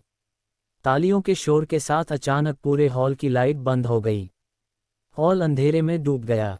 अगले ही पल बाद जब लाइट दोबारा जली तो स्टेज पर अयान मौजूद नहीं था। स्पॉटलाइट खाली जगह पर पड़ी थी। शेरा और उसके आदमियों की आंखें फैल गईं। किधर गया? उन्होंने इधर उधर नजर दौड़ाए। भीड़ के बीच में आराम से घुसकर अयान को तलाशने की कोशिश की, लेकिन वहां वो नहीं मिला। अब ये लोग अयान को ढूंढने के लिए पूरे घर में चारों तरफ फैल चुके थे। वहीं देव जो हर घुट के साथ नशे में डूबता जा रहा था। किसी ने उसके पास आकर एक भारी लेकिन धीमी आवाज में कुछ कहा। कैसे हैं आप मिस्टर देव? देव ने नजरें उठाकर देखा तो सामने रजत सक्सेना खड़े थे। आप? मुझे उम्मीद नहीं थी कि आप आएंगे, देव ने सीधे होते हुए बोला। कैसे नहीं आता, आखिर आपने मुझे इनवाइट किया था और मैं दावतों को नहीं ठुकराता, रजत ने मुस्कुराते हुए कहा। देव ने रजत को खुद इनवाइट किया था क्योंकि रजत ने सिर्फ एक धमकी से ही उस पर से केस वापस ले लिया था। और अब देव चाहता है कि वो इनसे दोस्ती बना कर रखे ताकि फ्यूचर में कभी ये उस पर केस ना कर सके और ज़रूरत पड़ने पर काम आए, इसीलिए देव रजत से दोस्ती बनाए रखना चाहता था, लेकिन धमकियों के जोर पर। मुझे क्या पता था आप इतने दयालु भी ही कि जिसे किडनैप करवाया था उसे अपनी महफिल का हिस्सा बनाएंगे, रजत ने देव की तारीफ करते हुए कहा, जिस पर देव ने एक तिरछी मुस्कान से उन्हें देखा और बोला, देव दोस्ती और दुश्मनी ज़रूरत के हिसाब से करता है, इसका मतलब आपको मेरी ज़रूरत है? रजत ने शरारती अंदाज में पूछा, लेकिन देव ने उसकी आंखों में आंखें डालकर कहा, वक्त आने पर पता चल जाएगा। ये सुनकर रजत खामोश हो गए, उनके चेहरे पर चिंता की लकीरें दौड़ने लगी। तभी देव ने इनके बेचैनी को भांपते हुए कहा, ज़्यादा मत सोचिए वकील साहब, अरोरा की पार्टी एंजॉय कीजिए, आपका काम सोचने का नहीं करने का है। रजत ने आगे कुछ नहीं कहा, सिर्फ हाँ में गर्दन हिला दी, क्योंकि वो यहाँ किसी प्लेन को अंजाम देने आया था, ना कि इस देव के पीछे अपना वक्त बर्बाद करने। इसलिए वो अब यहाँ से चुपचाप चला गया। इधर लाइट बंद होने के बाद अयान को कोई खींचकर इस महफिल से दूर ले जा रहा था। अरे ये क्या कर रही हो? अयान ने फुसफुसाते हुए कहा, उसकी आवाज़ में घबराहट और हैरानी साफ थी। भीड़ की गहमागहमी और आवाज़ें पीछे छूट रही थीं। कदमों की तेज आहट के बीच जब वो आखिरकार एक शांत कोने में पहुंचे, तब अयान ने देखा वो इशिता थी। उसका चेहरा तनाव से भरा हुआ था, सांसें तेज चल रही थीं। अयान ने उसका हाथ झटकते हुए कहा, ये सब क्या है इशिता? तुम मुझे यहाँ क्यों खींच कर लाए हो? इशिता रुकी, उसकी आंखों में बेचैनी और दर्द दोनों तैर रहे थे। कुछ पल तक वो चुप रही, जैसे शब्द गले में अटक गए हों। फिर धीरे धीरे बोली, अयान, मैंने सुना कि वो कहते कहते रुक रही थी। वो लोग कहा इशिता? अयान ने थोड़ा झुकते हुए पूछा। वो लोग तुम्हें मारना चाहते हैं, इशिता ने एक सांस कहा। कौन लोग? अयान ने झट से पूछा। इस घर के लोग। ये सुनकर अयान को जोर से धक्का लगा। उसने एक लंबी सांस ली और अपनी आंखें को दूसरी तरफ घुमाते हुए कहा, ये लोग मुझे पहले ही मार चुके हैं। अयान के मुंह से निकले ये शब्द इशिता को समझ नहीं आ रहे थे, लेकिन अयान बीते दिनों में डूब गया था। उसे उम्मीद नहीं थी कि वो लोग जिसे उसने अपना परिवार समझा, इज्जत दी, उनके लिए अपने सपने छोड़े, वो लोग आज इस हद तक गिर जाएंगे। ये सब सोचकर उसकी आंखें नम हो चुकी थी। मुझे कुछ समझ नहीं आ रहा है, बस मैं ये चाहती हूँ कि तुम यहाँ से चले जाओ, इशिता ने घबराते हुए कहा। मैं नहीं जा सकता, जिस काम के लिए है आए हैं वो करके ही जाएंगे, अयान ने इशिता की तरफ देखते हुए कहा।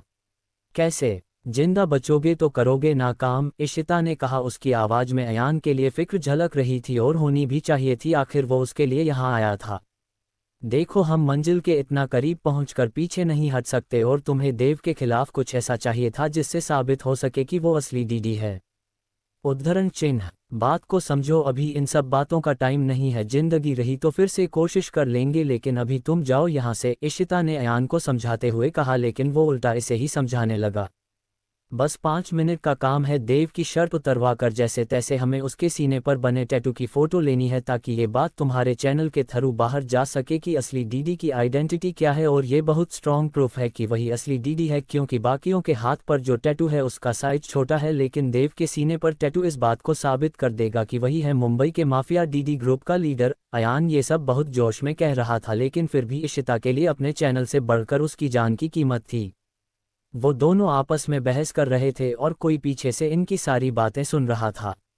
ये शेरा का आदमी था जिसने अयान को किसी लड़की के साथ बातें करते सुन लिया था और इसे इनका प्लेन भी पता लग गया था। उसने धीरे से अपना फ़ोन निकाला और शेरा को कॉल लगा दी।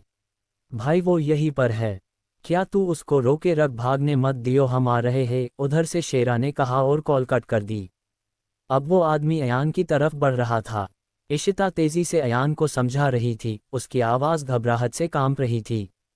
तुम्हें यहाँ से अभी निकलना होगा अयान, अभी। उद्धरण चिन्ह। वो अपनी बात पूरी भी नहीं कर पाई थी कि अचानक पीछे से किसी के कदमों की आहट आई। पल भर में शेरा का एक आदमी अंधेरे से निकलकर अयान पर वार करने के लिए झपटा। अयान ने झटके से हरकत पकड़ी। उसकी आंखों में एक पल में सारा गुस्सा और सतर्कता भर गई। उसने तेजी से उस आदमी का हाथ रोक लिया और इशिता को धक्का देकर पीछे कर दिया। पीछे हटो, इशिता लड़खड़ाते हुए पीछे गिरी। अयान नहीं चाहता था कि यहाँ कोई भी इशिता को उसके साथ देखे, इसलिए उसने इशिता को धक्का देकर गिरा दिया। दोनों के बीच हल्की सी झड़प हुई और अयान की तेजी के आगे वो आदमी लड़खड़ाकर जमीन पर जा गिरा। अयान ने वक्त ज़ाया किए बिना इशिता का हाथ कसकर पकड़ लिया। चलो, ये कहते हुए उसने इशिता को एक झटके से उठा दिया। इशिता की सांसें तेज थीं, लेकिन उसने बिना सवाल किए उसका हाथ थाम लिया। दोनों अंधेरे गलियारों से भागते हुए गुजरे। बाहर से अब भी भीड़ की आवाज़ें, चहल पहल और अफरा तफरी सुनाई दे रही थी। आखिरकार अयान उसे खींचते हुए एक पुराने से कमरे में ले आया। कमरे का दरवाज़ा उसने झटके से बंद किया और अंदर अंधेरे में दोनों एक पल को चुप खड़े रह गए। इशिता का दिल इतनी तेजी से धड़क रहा था कि उसकी सांसें भी सुनाई दे रही थीं। देखा, मैंने कहा था न, इशिता ने नाराजगी जताते हुए कहा। अब भी टाइम है, निकल जाओ यहाँ से। इशिता की आवाज़ कड़क से नर्म हो गई थी। अगर मेरी वजह से तुम्हें कुछ भी हुआ तो मैं खुद को कभी माफ़ नहीं कर पाऊंगी। ये कहते हुए इशिता ने रोता हुआ चेहरा बना लिया था। अयान इसे ध्यान से देख रहा था, फिर एक लंबी सांस ली और उसके पास आकर कहा, ठीक है, मैं जा रहा हूँ। ये सुनकर इशिता की जान में जान आई। उसने हाँ में गर्दन हिलाई और अयान दरवाज़ा खोलकर बाहर निकल गया। इशिता ने पीछे से कहा, ध्यान से कोई देख न ले। अयान ने सुना और हाँ में गर्दन हिलाकर वहाँ से चला गया। अब इशिता अकेली रह गई थी। उसने अपने बाल ठीक किए, चेहरा साफ किया और पार्टी में जाने के लिए खुद को रेडी करते हुए बोली, चल इशिता, अब प्लेन को अंजाम देने की बारी तेरी। इशिता ने अयान को तो यहाँ से भेज दिया था, लेकिन अब वो खुद ये काम अंजाम देने वाली थी। वो देव के सीने पर बने टैटू का फोटो उसके साथ लेना चाहती थी। उसमें पार्टी में आकर समीर को चौकन्ने रहने का इशारा किया और देव की तरफ बढ़ने लगी। हेलो मिस्टर देव, क्या मैं आपका एक छोटा सा इंटरव्यू ले सकती हूँ? इशिता ने देव के सामने जाकर कहा। देव ने इसे ऊपर से नीचे तक देखा। इशिता के गले में उसका ID कार्ड था जो ये बता रहा था कि वो रिपोर्टर है, लेकिन ये फेक ID थी। क्यों नहीं, बिल्कुल लीजिए, आखिर आपका काम है ये। देव ने चेहरा पर एक शातिर मुस्कान लाते हुए कहा। यहाँ नहीं, किसी प्राइवेट स्पेस पर, इशिता ने मुस्कुराते हुए कहा, लेकिन देव इसकी चालाकी समझ रहा था। अब क्या करने वाला था देव इशिता के साथ? क्या उसे इशिता पर शक हो गया था? क्या अयान सच में जा चुका है? रजत का क्या मकसद था यहाँ आने का? क्या रजत और इशिता आज अपने मकसद में कामयाब हो पाएंगे, या देव इन दिनों को रोक लेगा? क्या कोई और भी है जो देव को रोक देगा? एपिसोड 146 वजह तुम हो। इशिता ने अयान को जबरदस्ती यहाँ से जाने पर मजबूर कर दिया था और अब खुद देव के सामने खड़ी थी एक रिपोर्टर के रूप में, ताकि अपने मकसद को अंजाम दे सके। मैं आपका एक छोटा सा इंटरव्यू लेना चाहती हूँ, इशिता ने ड्रिंक का ग्लास उठाते हुए कहा। ठीक है, चलो फिर, देव कहकर अपनी जगह से उठा ही था कि इशिता ने मौका देखकर हाथ में पकड़े ड्रिंक के ग्लास से वाइन उसके ऊपर गिरा दी। Oh sorry, really sorry, Ishita ने उसके कोट पर हाथ से साफ करते हुए कहा। कोई बात नहीं, मैं अंदर ही साफ कर लूँगा। ये कहते हुए उसने इशिता का हाथ पकड़ लिया। इशिता एकदम से घबरा गई, लेकिन बनावटी मुस्कान के साथ अपना हाथ खींच लिया। श्योर, इशिता ने कहा और देव के साथ चल दी। देव उस अपने कमरे में ले गया। उसके चेहरे पर एक शातिर मुस्कान थी, जैसे वो इशिता के इरादे समझ गया था। आई होप ये इस बार कोई गलती ना करे, इशिता ने मन हो मन सोचा। इशिता समीर की बात कर रही थी। इसने समीर को पहले ही प्लेन के बारे में समझा दिया था कि वो देव के ऊपर ड्रिंक गिराएगी और जब वो उसे साफ करने अपने बाथरूम जाएगा तो वो देव को फोटो क्लिक कर ले, और प्लेन के मुताबिक समीर सबकी नज़रों से बचकर देव के कमरे में उसके बाथरूम के अंदर घुसकर बैठ गया था। जैसे ही देव ने अपने कमरे का दरवाज़ा खोला, एक आवाज़ के साथ इशिता की धड़कन भी बहुत तेज हो गई थी। वो देव के साथ अंदर नहीं जाना चाहती थी, लेकिन अब वो पीछे नहीं हट सकती थी। आओ, तुम्हारे लिए प्राइवेट स्पेस, यहाँ बिना मेरी मर्जी के कोई नहीं आ सकता। ये कहते हुए देव ने इशिता का हाथ पकड़ते हुए अंदर ले गया और अगले ही पल उसे बेड पर धकेले दिया। इशिता की सांसें रुक गई। वो हैरानी से देव को देख रही थी। ध्यान से देख बेवकूफ़, लिखा है मेरे फेस पर, देव ने इशिता की तरफ झुकते हुए कहा। बोल, किसने भेजा है तुझे यहाँ? देव ने गुर्राते हुए कहा, लेकिन अब इशिता की बोलती बंद हो गई थी। उसने कभी सोचा नहीं था वो डीडी माफिया ग्रुप के लीडर को इतना करीब से देखेगी। वो इससे डर रही थी। देव ने पार्टी में कई बार समीर और इशिता को उसे घूरते हुए देखा था, जैसे किसी मौके की तलाश में हो। देव समझ गया था जरूर दाल में कुछ काला है। प्लीज मुझे जाने दो, इशिता के मुंह से बामुश्किल निकला। जिस पर देव ने एक ठहाका लगाया और बोला, देव के पास लोग अपनी मर्जी से आते हैं लेकिन जाते मेरी मर्जी से है। ये कहते हुए उसने इशिता को एक झटके से उठाया और एक थप्पड़ लगाते हुए कहा, बता किसने भेजा है तुझे यहाँ। थप्पड़ का निशान इशिता के गालों पर साफ नजर आ रहा था और वो जमीन पर गिर गई थी। तभी देव ने उसके पेट पर एक लात मारते हुए कहा, लगता है तू ऐसे मुंह नहीं खोलेगी। ये कहते हुए वो बाथरूम की तरफ बढ़ा और एक जोरदार लात मारकर गेट खोला। एकदम आवाज सुनकर समीर जो अंदर था और भी ज्यादा डर गया। उसे बाहर से आवाजें तो आ रही थी पर वो यही सोच रहा था कि ऐसे अब कैसे निकला जाए, लेकिन तभी देव ने उसका कोलार पकड़ा और घसीटता हुआ बाहर लाकर इशिता के बराबर में फेंक दिया। समीर देव को गुस्से में देखकर बुरी तरह डर गया था। उसने एक नज़र इशिता को देखा जिसके आंखों में आंसू थे और वो भी बेबस थी। अब बताओ मैं तुम दोनों के साथ क्या करूं? देव ने कटाक्ष हंसी हंसते हुए कहा। प्लीज हमें जाने दीजिए, पक्का वापस कभी नहीं आएंगे, समीर ने हाथ जोड़ते हुए कहा। जाने दूंगा, बिल्कुल जाने दूंगा, लेकिन पहले बताओ तो तुम्हें भेजा किस बेवकूफ ने? देव ने सामने सोफे पर बैठते हुए कहा। अब दोनों बहुत ही बुरी सिचुएशन में फंस चुके थे। उन्हें समझ नहीं आ रहा था कि कैसे यहाँ से निकली। तभी उनकी निगाहें गेट पर पड़ी जो आधा खुला हुआ था। इशिता ने समीर की तरफ आंखों से इशारा करते हुए कहा, चल भागना, ऐसे कि इसकी पकड़ में ना आए। दोनों एक साथ उठे और दरवाजे की तरफ भागे, लेकिन जैसे ही वो आगे तक पहुंचे सामने बड़ी बड़ी चौड़ी छातियों से टकरा गए। ये शेरा और उसके आदमी थे जिन्होंने पूरे रूम को घेर लिया था। अब समीर और इशिता के पास भगाने का कोई रास्ता नहीं था। क्या बात है, हिम्मत तो है, वाकई में मेरे सामने भाग रहे हो जबकि लोग मुझे देखकर हिलने की हिम्मत नहीं करते और तुम भाग रहे हो। ये कहते हुए देव जोर जोर से हंसने लगा। इसे देखकर उसके आदमी भी हंस रहे थे लेकिन इशिता और समीर रो रहे थे। अब देव इनके करीब आया और शेरा को इशारा किया। उसने देव की तरफ गन बढ़ाई। ये देखकर दोनों की सांसें तेज हो गई और आंखें बस देव के चेहरे पर टिक गई। उसने गन को लोड करते हुए गुस्से भरे अंदाज में पूछा, आखिरी बार पूछ रहा हूं, बता किसने भेजा है? ये कहकर देव ने गन दोनों के बीच में तान दी और आगे कहा, जो जवाब देगा वो बच जाएगा और अगर दोनों मिलकर जवाब दोगे तो शायद मेरा मूड बदल जाए। दोनों थरथरा रहे थे। तभी देव ने चिल्लाते हुए कहा, जवाब दो। अब एकदम समीर के दिमाग में एक आइडिया आया और उसने बोलना शुरू किया, हमें अयान ने भेजा था, वो लड़का जो आपकी पार्टी में गाना गा रहा था। ये सुनकर इशिता हैरानी से समीर को देख रही थी कि ये झूठ बोल रहा है, बल्कि सच ये था कि वो हमारी वजह से आया था। अयान का नाम सुनकर देव के होंठों पर एक मुस्कान आ गई। उसने अपने सर पर हाथ फेरते हुए कहा, पता था मुझे ये उसी का काम है, लेकिन ये नहीं पता था कि इतने कमजोरों को मेरे खिलाफ इस्तेमाल करेगा। अचानक देव की हंसी गुस्से में बदला गई। उसने समीर को एक जोरदार लात मारी जिससे वो कमरे से बाहर उड़ता हुआ गया। इशिता को आंखें बड़ी हो गई। वो झट से उसके पास गई। समीर तुम ठीक हो? इशिता ने रोते हुए कहा। तभी देव पीछे से आया और इशिता को उठाते हुए शेरा की तरफ इशारा करते हुए कहा, इस लड़के को अरोड़ा मैंशन की छत से ले जाकर फेंक दो। ये सुनते ही शेरा और उसके आदमी समीर की तरफ बढ़े और उसे उठा लिया। नहीं, छोड़ दो, मुझे जाने दो, प्लीज जाने दो, समीर चिल्लाता रहा। लेकिन इन लोगों को कोई फर्क नहीं पड़ा। देखो मैं तुम्हारे आगे हाथ जोड़ती हूँ, छोड़ दो मेरे दोस्त को, बदले में कुछ भी करने को तैयार हूँ। तुझसे कुछ करवाने के लिए मुझे तेरी बात मानने की जरूरत नहीं है स्वीट हार्ट, देव ने इशिता को बीच में ही रोकते हुए कहा। इसकी आवाज से ही इशिता कांप रही थी। देव ने शेरा की तरफ देखते हुए बोला, ध्यान रहे इस पर किसी की नज़र ना पड़े, पीछे वाले रास्ते से ले जाओ। उसने इशिता को अभी भी पकड़े हुए था। और इस लकड़ी का क्या करना है? शेरा ने इशिता की तरफ देखते हुए कहा।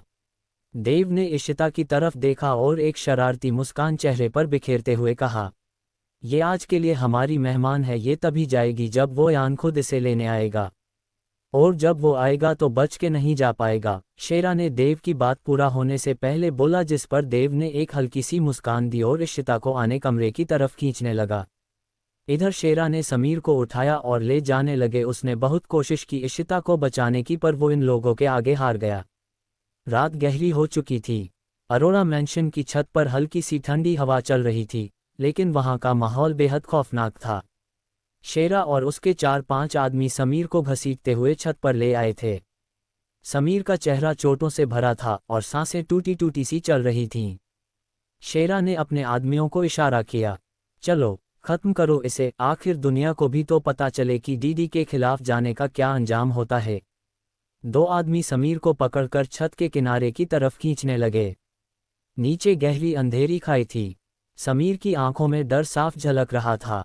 छोड़ दो मुझे, जाने दो, कोई है, बचाओ बचाओ मुझे, समीर तड़प तड़प कर बस यही की जा रहा था। नहीं बेटा, कोई बचाने नहीं आएगा, शेरा ने उसकी गर्दन को छत से नीचे दिखाते हुए कहा और अगले ही पल उसे धक्का देने वाला था, तभी अचानक से एक मजबूत हाथ ने समीर की जैकेट पकड़ ली। शेरा बार बार जोर लगा रहा था पर वो समीर को फेंक नहीं पा रहा था। उसने पूछे मुड़ कर देखा तो एक लड़का आंखों में गुस्सा और चेहरे पर बिजली से भी ज्यादा चमक लेकर समीर को थामे खड़ा था। वो अयान था। उसने समीर को पकड़े हुए शेरा को जोर का धक्का दिया।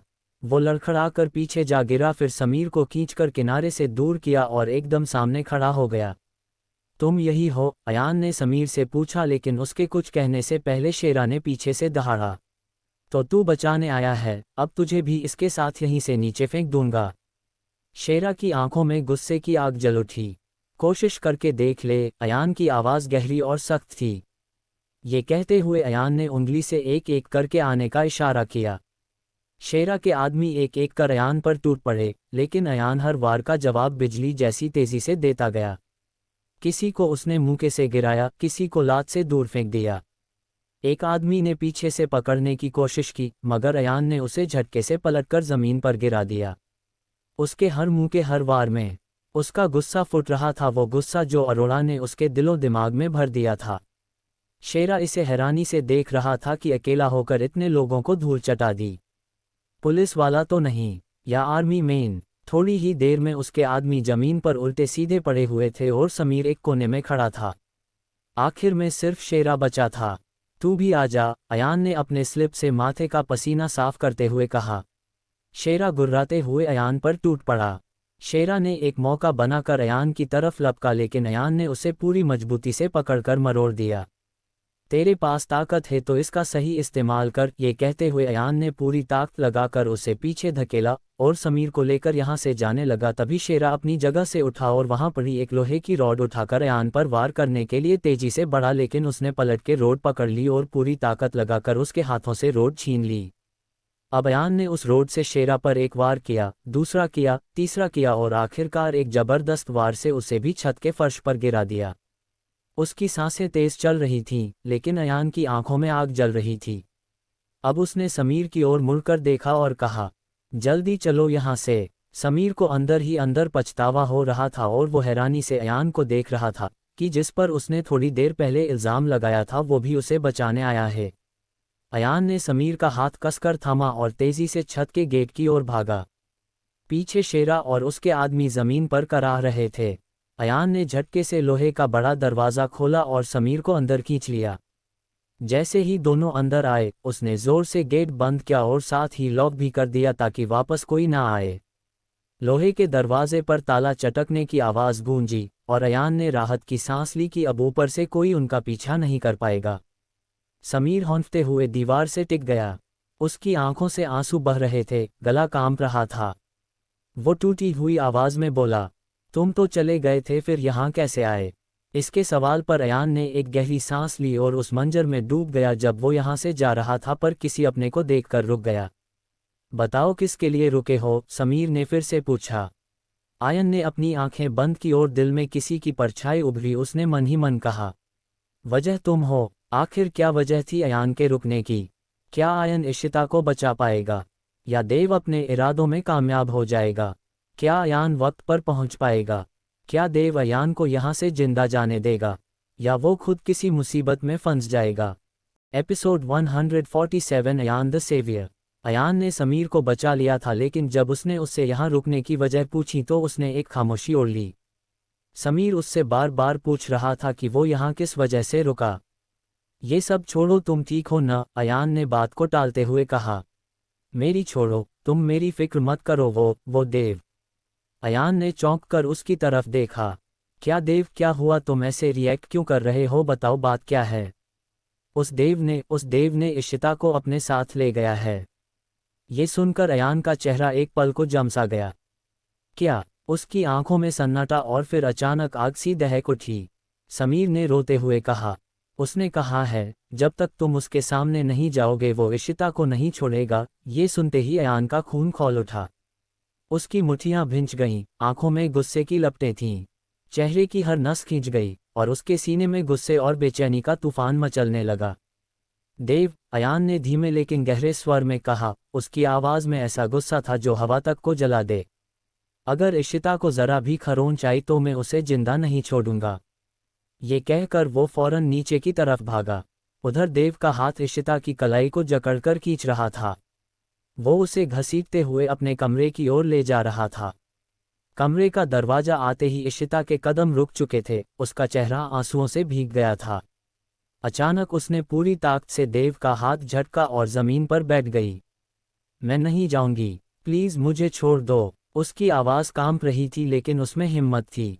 देव ने भौहें चढ़ाई और झुककर उसकी ठुड्डी पकड़ते हुए ठंडी हंसी हंसी। तेरे पास कोई चारा नहीं है? हाँ, एक रास्ता है, देव ने इशिता की आंखों में झांकते हुए आगे कहा। जिसने तुझे यहाँ भेजा है उसे बुला ले, फिर शायद मैं तुझे छोड़ दूं। देव के ये कहते ही अचानक पीछे से एक गहरी ठंडी आवाज़ गूंजी। मैंने भेजा था, छोड़ दो उसे। ये सुनकर देव के होंठों पर हल्की सी मुस्कान आई। उसने इशिता का हाथ छोड़ा और सीधा खड़ा हुआ और धीरे धीरे पलटा। लेकिन जैसे ही उसकी नज़र सामने पड़ी, उसकी आंखें फैल गईं। चेहरे पर की मुस्कान ठहर गई और हैरानी में बदल गई। वहाँ आयन नहीं, बल्कि मायरा थी। उसकी मौजूदगी ने पूरे माहौल को बदल दिया। देव एक पल को शब्द रह गया। ये यहाँ, मायरा यहाँ वेटर बनकर पार्टी में आई थी और इसे लाने वाला रजत सक्सेना था। जब मायरा उससे सॉल्यूशन मांगने गई थी तो उसे देव की पार्टी का इनविटेशन मिला था। तभी उसे ये आइडिया आया कि अगर मायरा को उसके खिलाफ पुख्ता सबूत चाहिए तो उसे खतरा मोल लेना पड़ेगा, क्योंकि ऐसे लोग अपने काले धंधे के जरूरी डॉक्यूमेंट्स अपने घर में रखते हैं। इसलिए वो मायरा को यहाँ चोरी चुपके से अपने साथ ले आया था। और जब अयान यहाँ से जा रहा था तब उसकी नज़र मायके पर पड़ गई थी। उसने देखा कि वो वेटर की ड्रेस में थी और सबसे बचने की कोशिश कर रही थी। अयान देखते के साथ ही समझ गया कि वो यहाँ किस इरादे से आई है। वो जानता था ये देव के खिलाफ सबूत इकट्ठा कर रही है, इसलिए अयान का यहाँ रुकना जरूरी हो गया। वो एक पल को इशिता को छोड़कर जा सकता था लेकिन मायरा को नहीं। वो उसकी जिम्मेदारी थी और उसकी हिफाजत करना उसका कर्तव्य। यही सब सोचकर अयान छुप गया था, लेकिन शेरा के आदमी उसे ढूंढ रहे थे, इसलिए वो कुछ देर छत पर चला गया ताकि उसे कोई ना देखे। जब इशिता ने मायरा को देखा तो वो हैरान थी, क्योंकि ये उसके लिए नया चेहरा था। उसने पहले कभी मायरा को नहीं देखा था, फिर वो उसकी मदद क्यों कर रही थी? इशिता यही सब सोचकर उसे देखे जा रही थी। मायरा भी इशिता को नहीं जानती थी, लेकिन जब उसने देव की इस लड़की को घसीटते हुए देखा तो इससे रहा नहीं गया और वो देव के सामने आ गई ताकि वो इस लड़की को छोड़ दे। देव को देखते ही मायरा की रूह कांप जाती थी, लेकिन आज वो निडर खड़ी थी। वो देव के डर को अपने दिल से निकाल फेंकना चाहती थी। इशिता को छोड़ अब देव धीमे धीमे कदम बढ़ाता हुआ मायरा के पास गया और ज़बरदस्ती उसका हाथ पकड़ते हुए बोला, क्या बात है, इतनी हिम्मत कहाँ से लाई जो मेरे सामने आने में एक बार भी नहीं डरी? तेरी आंखों में वो डर कहाँ है जो कुछ दिन पहले सिर्फ मेरे नाम से ही आ जाता था? ये कहते हुए उसने मायरा का हाथ और कस दिया। मायरा की चेहरे में एक पल के लिए झिझक आई, लेकिन अगले ही पल उसने चेहरा सख्त कर लिया। उसने कुछ नहीं कहा, लेकिन उसकी आंखें कह रही थी, डर भी एक दिन थक जाता है डरते डरते। चलो अब मेरी आज रात की मेहमान, देव ने उसके कान में बर्फ सी ठंडी आवाज में कहा। मेरा मेहमान और इरादा दोनों ही बदल गए हैं, देव ने इशिता की तरफ देखते हुए कहा और मायरा को अपने साथ खींचते हुए कमरे में ले गया। क्योंकि उसे पता था कि अयान इस लड़की को बचाने आए या ना आए, मायरा को बचाने जरूर आएगा। इधर जमीन पर बैठी इशिता ने कांपते हाथों से अपने आंसू पोंछे। उसकी सांसें इतनी तेज थीं जैसे सीना अभी फट जाएगा, लेकिन हिम्मत जुटाकर वो झटके से उठी और भागने लगी। उसके कदम लड़खड़ा रहे थे, आंखों के सामने अब भी देव की डरावनी शक्ल घूम रही थी। वो बेतहाशा भागती चली जा रही थी कि अचानक किसी मजबूत छाती से जा टकराए। उसकी सांसें अटक गईं। डर से उसने ऊपर देखा, वो अयान था जो उसे ही बचाने आ रहा था। इसे देख एक पल के लिए दुनिया जैसे ठहर गई। इशिता की आंखों में डर की जगह राहत की चमक आ गई। उसके चेहरे पर हल्की मुस्कान उभरी, जैसे सारी दुनिया का बोझ उतर गया हो। अयान, उसने फुसफुसाकर कहा और बिना सोचे उस पर झुक गई, मानो अब वो सुरक्षित है। अयान ने उसे पकड़ लिया, उसकी आंखें बेचैनी से उसे टटोल रही थीं। तुम ठीक हो ना? किसी ने कुछ किया तो नहीं? अयान ने हड़बड़ाहट के साथ कहा। इशिता ने जल्दी जल्दी सिर हिलाया। मैं ठीक हूँ। लेकिन अगले ही पल उसकी आवाज़ टूट गई। लेकिन वो लड़की जिसने मुझे बचाया, वो खुद देव के साथ चली गई। ये सुनकर अयान के माथे पर शिकन उभरी। लड़की? कौन लड़की? इशिता की आंखों में डर और बेबसी थी।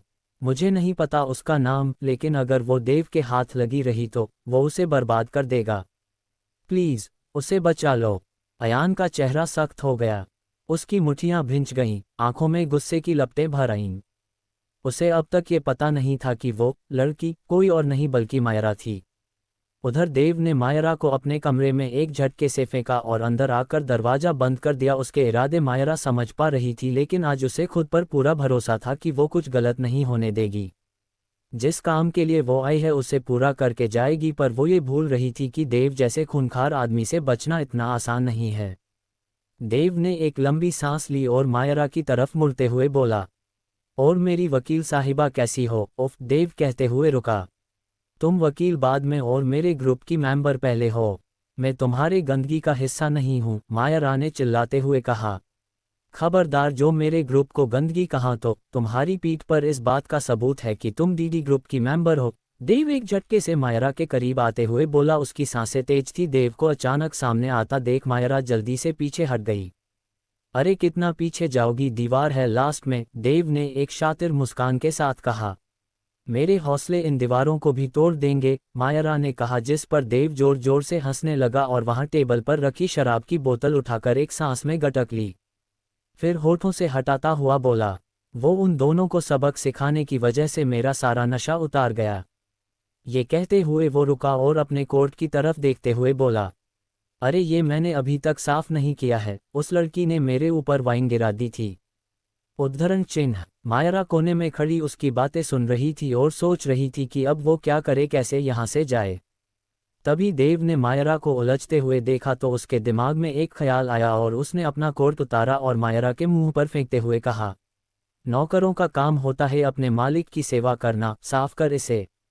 लेकिन मायरा ने उसके कोट को वापस से उसके मुंह पर फेंक दिया और जोर से चिल्लाते हुए कहा, मैं तुम्हारी नौकर नहीं हूँ। ये सुनकर देव को गुस्सा आ गया। उसने मायरा की तरफ बढ़ना चाहा, लेकिन उसने ड्रेसिंग टेबल से एक परफ्यूम की कांच की बोतल उठाकर देव की तरफ मारी। बोतल देव के होठों से टकरा गई।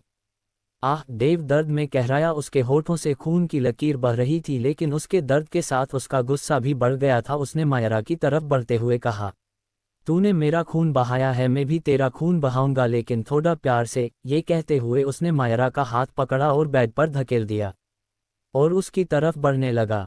मेरे पास मत आना, मैं तुम्हें छोड़ूंगी नहीं, मायरा ने पीछे हटते हुए कहा।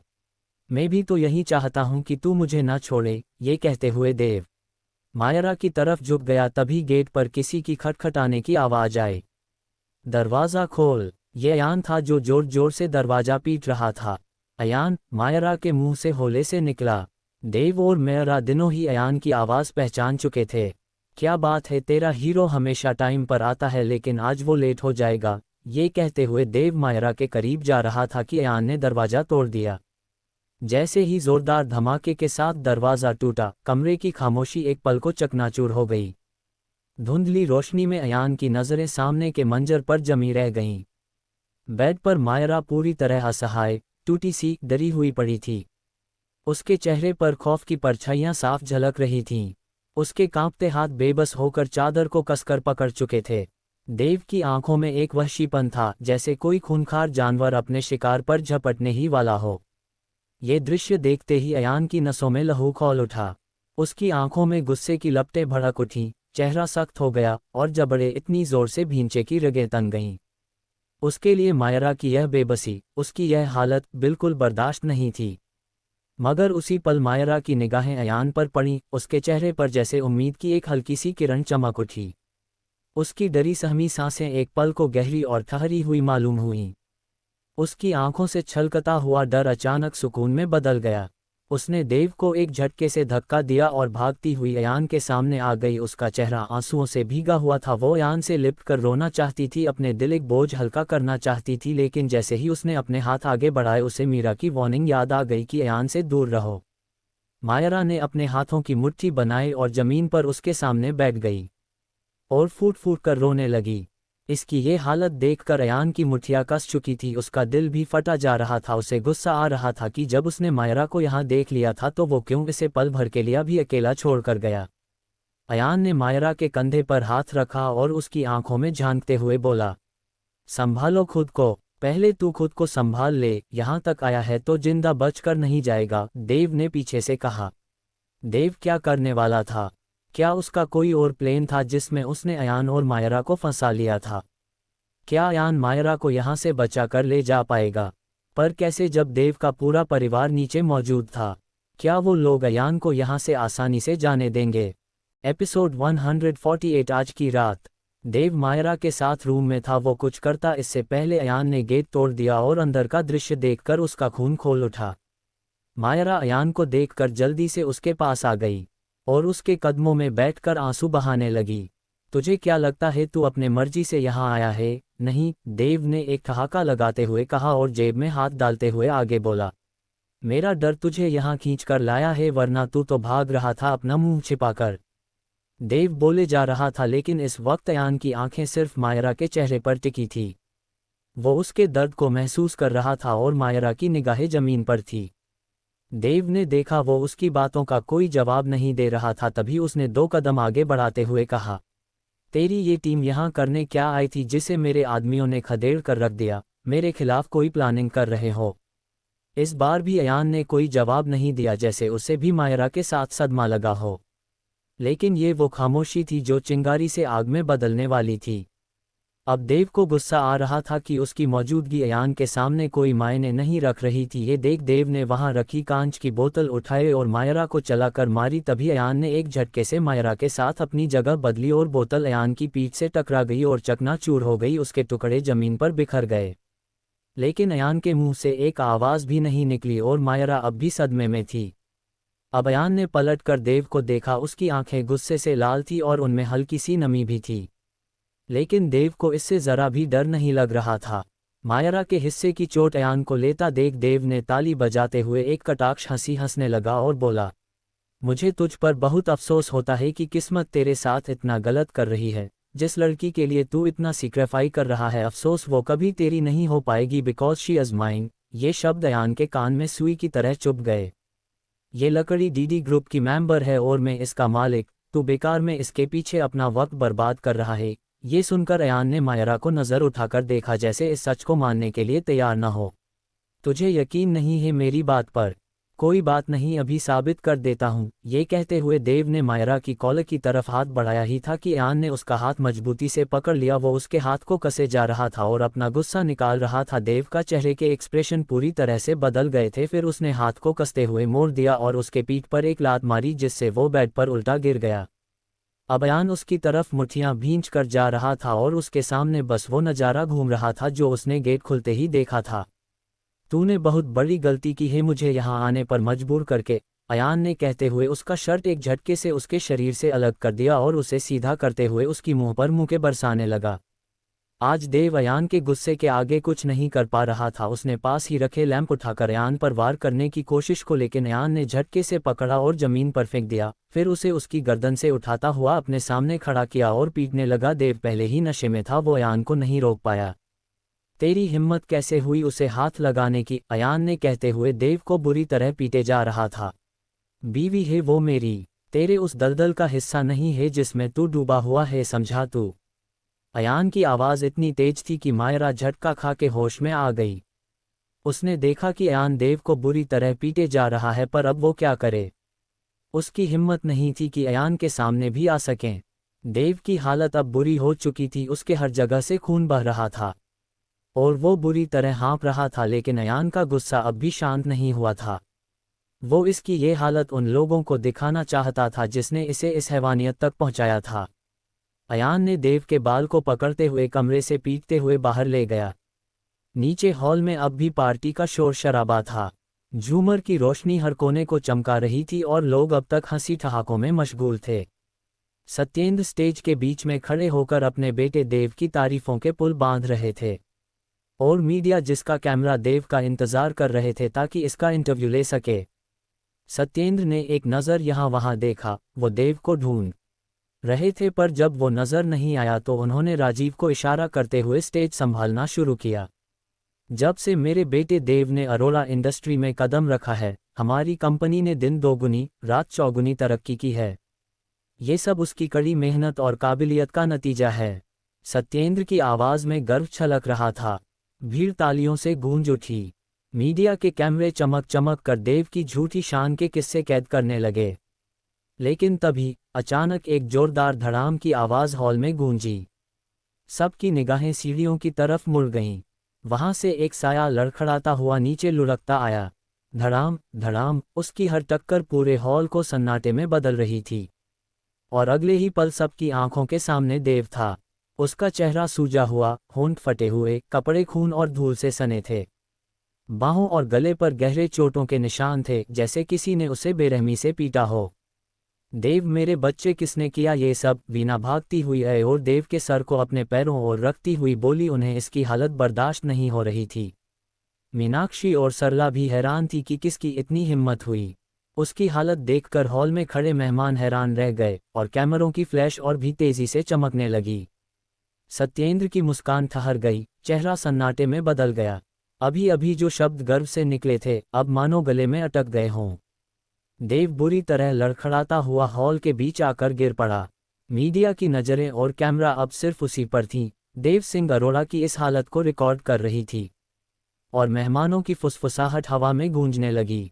अब सत्येंद्र ने राजीव को जल्दी से इशारा किया कि सारे मेहमानों और मीडिया को बाहर निकालो, और वो खुद देव के पास आ गए और गुर्राती आवाज में बोले, किसने किया ये सब? आपके इस कुत्ते की हालत मैंने बिगाड़ी है। ये कहते हुए अयान भी सीढ़ियों से उतरता हुआ नीचे आया और सीधा सत्येंद्र के सामने खड़ा हो गया। अयान को ये देखकर सभी के चेहरे के रंग बदल गए थे। सभी को हैरानी इस बात की थी कि आयन ने देव को इस कदर पिटा, वो भी उसके ही घर में। परिवार वालों के साथ वहां खड़ा समर भी ये नज़ारा देखकर पूरी तरह शोक था। उसे अपनी आंखों पर यकीन नहीं हो रहा था। उसने मन ही मन सोचा कि ये लड़का यहाँ ये सब करने आया था। अगर किसी को पता चला कि मैं इसे यहाँ लेकर आया हूँ तो मैं तो बिन मौत के मारा जाऊंगा। यही सब सोचते हुए समर धीरे से भीड़ में रास्ता बनाता हुआ बाहर भाग गया। बहुत बड़ी गलती की है इसको खुद से दूर रखकर। आपका बेटा जानवर बन चुका है जिसे इंसानियत से कोई मतलब नहीं है। लोगों को ऐसे समझता है जैसे वो इसी की मलकियत है। अयान ने सत्येंद्र की आंखों में आंखें डालकर बोला। सत्येंद्र और बाकी परिवार वालों को इसकी बात समझ नहीं आ रही थी, लेकिन सब अयान को देखकर मन ही मन इसकी हिम्मत की दाद दे रहे थे कि इतना सब कुछ होने के बाद यहाँ आ गया। तेरी हिम्मत कैसे हुई मेरे बेटे के साथ ऐसा करने की? सत्येंद्र ने दांत किसते हुए कहा। उन्हें देव की पिटाई से ज्यादा गुस्सा अपनी इज्जत की धज्जियां उड़ जाने पर आ रहा था। हिम्मत तो इसकी बहुत बढ़ गई थी, कम करना जरूरी था। अयान ने देव को तरफ मुंह करते हुए कहा। हमेशा की तरह बातें मत घुमाओ, आगे आकर राजीव ने कहा। हमेशा तो आप लोग बातें घुमाते और छिपाते आए थे मुझसे, अयान ने राजीव को आंखों में आंखें डालकर कहा। छिपाते नहीं तो और क्या करते? तुम्हारा पास ही इतना डाक था, न जाने भाई साहब कहाँ से उठा कर लाए थे तुम्हें, मीनाक्षी ने अयान को ताना मारते हुए कहा। ये अयान को बर्दाश्त नहीं हुआ। उसने एक नज़र सबको देखा जिससे उसका गुस्सा भड़क गया और एक चुनौती भरी आवाज में बोला, अब वक्त आ गया है तुम सबको तुम्हारी औकात दिखाने का। जितना बेइज्जत करके तुम सबने मुझे मेरे ही घर से निकाला था, उतनी ही इज्जत से मैं वापस आऊंगा। अयान कहता हुआ रुका और सत्येंद्र की आंखों में आंखें डालकर कहा। ये बात अयान सिंह अरोड़ा नहीं, अयान अशोक सिंघानिया बोल रहा है। अशोक का नाम सुनते ही सत्येंद्र समेत वहां खड़े सभी हैरान हो गए। सभी को पता चल गया था कि अयान जानता है अपने अतीत के बारे में। अब सबकी टेंशन बढ़ गई थी। अब अयान तैयार था अपना सब कुछ वापस लेने के लिए, अपन हक लेने के लिए। अयान अपनी बात खत्म करके मुड़ा ही था कि अयान की नज़र ऊपर की तरफ गई जहां मायरा किसी आदमी के साथ जा रही है। ये देखकर वो हैरान रह गया।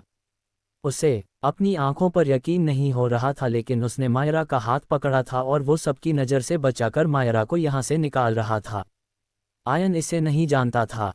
ये रजत था जिसने देव को नीचे आता देख तो समझ गया जरूरी कुछ हुआ है। वो सबकी नज़रों से बचकर ऊपर गया तो उसने मायरा को देखा और जल्दी से यहाँ से निकलने का ऑर्डर दिया। मायरा इसके साथ नहीं जाना चाहती थी, पर रजत को यहाँ का माहौल बिगड़ता हुआ दिख रहा था और ऊपर से देव ने मायरा को देख लिया था। ये रजत के लिए चिंता की बात थी, इसलिए उसने मायरा की एक नहीं सुनी और अपने साथ ले गया। वापस तो तब आएगा जब यहाँ से जाएगा, सत्येंद्र ने भारी आवाज में कहा। अयान पलटा और कहा, क्या करोगे? अभी बताता हूँ, सत्येंद्र ने कहते हुए आवाज लगाए। शेरा, पर अफसोस शेरा और उसके आदमियों को तो अयान पहले ही निपटा कर आ चुका था। 2 से 3 बार आवाज देने के बाद जब कोई नहीं आया तो अयान ने मुस्कुराते हुए कहा, मैं बहुत थक गया हूँ, इतने लोगों को सुलाया है आज मैंने, अब मेरी बारी है, गुड नाइट। ये कहते हुए अयान कैजुअल अंदाज में यहाँ से बाहर निकल गया। सत्येंद्र इतने बड़े आदमी होकर भी आज बेबस थे। उन्हें समझ नहीं आ रहा था इस लड़के को कैसे सबक सिखाए, पर अभी वो कुछ नहीं कर सकते थे। मायरा यहाँ से जा चुकी थी, इसलिए अयान भी बेफिक्र होकर चला गया। बाहर इशिता समीर का वेट कर रही थी और जैसे ही वो आया इशिता सीधी हो गई। तुम ठीक हो न? कितना मारा है उन जानवरों ने? इशिता ने उसके घाव देखते हुए कहा। मैं ठीक हूँ, लेकिन अगर अयान टाइम पर नहीं आता तो शायद मैं जिंदा नहीं बच पाता, समीर ने रिग्रेट होते हुए कहा। और तुमने उसे ही फंसाने की कोशिश की थी, इशिता ने ताना मारते हुए कहा, जिससे समीर का मुंह उतर गया। तभी इशिता ने टॉपिक बदलते हुए कहा, खैर छोड़ो सब, घर चलते हैं, यहाँ रुकना ठीक नहीं है, वो लोग बहुत खतरनाक है। अयान से ज्यादा नहीं, समीर ने कॉन्फिडेंस के साथ चेहरे पर मुस्कान लाते हुए कहा। मतलब? इशिता ने भौहें उठाकर पूछा। मतलब ये देखो। ये कहते हुए समीर ने अपना कैमरा इशिता की तरफ कर दिया, जिसमें उसने देव को पीटते हुए रिकॉर्ड कर लिया था और साथ ही शर्टलेस देव की डीडी के टैटू के साथ फोटो भी ले ली थी। ये सब देखकर इशिता की आंखें में एक बार फिर से चमक आ गई। देव के डर की वजह से इशिता पहले है बाहर आ गई थी, लेकिन समीर जो हर बार काम खराब करता है, इस बार उसने बाजी मार ली थी। अब हमारा चैनल उड़ान भरेगा, इशिता ने हाथों को हवा में करते हुए कहा। अंदर अरोड़ा मैंशन में सभी गुस्से में खड़े थे, वो आज की हुई अपनी बेइज्जती को भुला नहीं पा रहे थे। देव अब भी वीना की गोद में बेसुध लेटा था। मैं उसे छोड़ूंगा नहीं, ये कहते हुए सत्येंद्र ने कबीर को आवाज लगाई जो वहीं खड़ा था। फौरन हाथ बांधकर सत्येंद्र के सामने है और हो गया। पता करो ये लड़का कहाँ रह रहा है और यहाँ तक कैसे आया, और जहाँ भी है पता निकालो, मैं उसे बर्बाद कर दूंगा। सत्येंद्र की बात सुनकर कबीर के एक्सप्रेशन बदल गए। ये उसका मन नहीं था, पर फिर भी उसने हाँ में सिर हिला दिया। पार्टी खत्म हुई है पर रात अभी बाकी है, और तेरी जिंदगी का फैसला आज रात ही होगा, सत्येंद्र ने भारी आवाज में खुद से कहा। अब आज की रात क्या होने वाला था? कौन सा बादल था जो अब भी फटना बाकी था? क्या कबीर इतने कम टाइम में अयान का पता लगा पाएगा? सत्येंद्र अयान को कैसे बर्बाद करेंगे? क्या रजत की वजह से मायरा और अयान के बीच में गलतफहमी पैदा हो जाएगी? मीरा इसका फायदा कैसे उठाएगी? एपिसोड 149 बदतमीज अयान। अयान देव को उसके किए की सजा देकर अरोड़ा मैंशन से चला गया था, लेकिन सत्येंद्र ने कबीर को एक काम सौंपा था को वो अयान का पता लगाए और मुझे इन्फॉर्म करे। सत्येंद्र का ऑर्डर मिलते ही कबीर काम में लग गया। पार्टी की सारी अरेंजमेंट कबीर ने देखी थी, उसे ये पता था कि सिंह समर लाने वाला था, मतलब आयन को यहाँ तक लाने वाला समर था। कबीर ने समर को कॉल लगाए। आयन को कहाँ से लाए थे? कबीर ने सीधा समर से सवाल किया। कबीर, मैं तुम्हारे हाथ जोड़ते हूँ, किसी को ये मत बताना कि उसे मैं लेकर आया था, समर ने गिड़गिड़ाते हुए कहा। नहीं बताऊंगा, पर एक शर्त है, कबीर ने कहा। कैसी शर्त? समर ने पूछा। अगले 1 घंटे में ये पता करके बताओ कि वो कहाँ रहता है, क्या करता है, और मैं जानता हूँ कि तुम ये काम आराम से कर लोगे। आखिर ऐसे ही तो किसी अरे गेरे को तो अरोड़ा की पार्टी में उठाकर नहीं लाए होगे तुम, कबीर ने एक सख्त आवाज में कहा। ठीक है, मैं कोशिश करता हूँ, ये कहकर समर ने कॉल कट कर दी और खुद को कोसने लगा। क्या जरूरत थी उस लड़के को ले जाने की? अब भुगते क्या करूं, कहाँ से इसका पता निकाल कर कबीर को दूं? अगर नहीं दिया तो वो लोग मेरी जान ले लेंगे। नहीं नहीं, ये नहीं हो सकता। समर बेड और बैठा खुद ही बड़बड़ाया जा रहा था, तभी उसके दिमाग में एक आइडिया आया और उसने जल्दी से अपना फ़ोन उठाया और एक नंबर डायल किया। हेलो, इतनी रात को कोई किसी को कॉल करता है क्या? उधर से नींद में डूबी एक आवाज़ आई। ये महेश था। मैं बहुत बुरी मुसीबत में फंस गया हूँ, प्लीज़ मेरी मदद करो, समर ने महेश से मदद की भीख मांगी। क्या हम कल बात कर सकते? ही अभी सो रहा हूँ, महेश ने आंखों को मसलते हुए कहा। अरे कल तक तो मैं हमेशा के लिए सो जाऊंगा, मुझे बस ये बता दो कि अयान जो तुम्हारे ऑफिस में काम करता है वो रहता कहाँ है? अयान का नाम सुनकर महेश की पूरी आंखें खुल गई। वो सीधा होकर बेड पर बैठ गया। अचानक उसके बारे में क्यों पूछ रहे हो? महेश ने कंफ्यूज्ड होते हुए पूछा। उसने देव सिंह करोड़ यानी डीडी को बुरी तरह पीटा है और अब उसके लोग अयान को ढूंढ रहे हैं ताकि उससे बदला ले सके। प्लीज़ मुझे उसका एड्रेस दे दो। समर की बात सुनकर महेश के चेहरे पर एक खतरनाक मुस्कान नाचने लगी। वो पहले दिन से ही अयान को पसंद नहीं करता था और आज उसके पास अच्छा मौका था अयान से बदला लेने का। तुम फिक्र मत करो, बस 2 मिनट रुको, महेश ने कहा और कॉल कट कर दी। फिर उसने अपने लैपटॉप उठाया और एम्प्लॉय की डिटेल लिस्ट निकाली जिसमें अयान का रिकॉर्ड भी शामिल था। उसने झट से क्लिक करके समर को भेज दिया, ये जानने के बावजूद कि एम्प्लॉय का डेटा यहाँ से वहाँ करना एक सख्त जुर्म है और अगर ये दिव्या को पता चला तो वो इसका क्या करेगी। लेकिन इन सब बातों को पीछे छोड़ उसे सिर्फ अपना बदला दिखाई दे रहा था। जैसे ही डिटेल समर तक पहुंची उसने कबीर को सेंड कर दी। कबीर को मैसेज मिलते हो वो उसे सत्येंद्र के पास ले गया, जिसे देखकर सत्येंद्र ने एक तिरछी हंसी हंसी और कहा, राठौड़ मैंशन से तो हमारा पुराना रिश्ता है। कल सुबह का सूरज इस लड़के की जिंदगी बदला देगा। रात के 3 बज चुके थे। राठौड़ मैंशन में सन्नाटा पसरा हुआ था, बस हवा की हल्की सरसराहट सुनाई दे रही थी। अयान ने धीरे से कमरे का दरवाज़ा खोला। जैसे ही वह अंदर आया उसकी नज़र सामने के दृश्य पर ठहर गई। मायरा बेड पर बैठी थी, उसके गीले लंबे बाल कंधों पर बिखरे थे। वह एक सफ़ेद टॉवल से उन्हें धीरे धीरे सुखा रही थी। उसके चेहरे पर हल्की थकान थी, मगर जब उसने अयान को देखा तो उसकी आंखों में चिंता की चमक दौड़ गई। अयान का चेहरा थका हुआ था और उसके शरीर पर कई जगह चोटों के निशान थे। आज मायरा जानती थी कि ये चोटें कहाँ से आई हैं। अयान ने आज उसके लिए वो क्या था जो एक पति को अपनी पत्नी के लिए करना चाहिए। मायरा ने टॉवल को साइड में रखा और फर्स्ट एड बॉक्स निकालने लगी। अयान भी अंदर आकर बैठ गया। मायरा उसके सामने बैठी और उसका हाथ आहिस्ता से पकड़ते हुए बोली, दवाई लगवा लो वरना जख्म गहरा हो जाएगा। लेकिन अयान ने अपना हाथ खींचते हुए कहा, तुम किसके साथ वहां से आए? जिसके साथ गया थी, मायरा ने कहा। अयान चौंक गया। वो रजत सक्सेना है, मेरे बॉस। हम देव के खिलाफ सबूत इकट्ठा करने गए थे, मायरा ने नॉर्मल टोन में कहा, जिसे सुनकर अयान ने एक लंबी सांस ली। वो ना जाने क्या क्या सोच रहा था, लेकिन अब उसके चेहरे पर एक हल्की मुस्कान थी। उसने अपना हाथ आगे बढ़ाते हुए कहा, चोट गहरी है, आराम से करना। मायरा ने इसकी हरकत को नोटिस तो कर लिया था पर वो समझ नहीं पाए। इसने धीरे से हाथ थामा, हल्के हाथों से उसकी आस्तीन ऊपर की और उसके जख्म को देखा। खून का दाग अब भी ताज़ा था। उसने धीरे से रुई पर दवाई लगाई और अयान के घाव पर रख दी।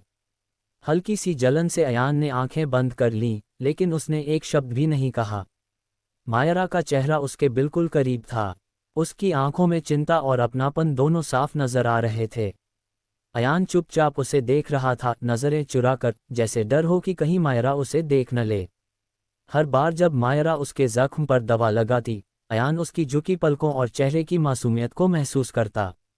उसकी सांसें अयान के चेहरे को छू रही थीं और वो पल उसके लिए दर्द से ज्यादा गहरा हो रहा था।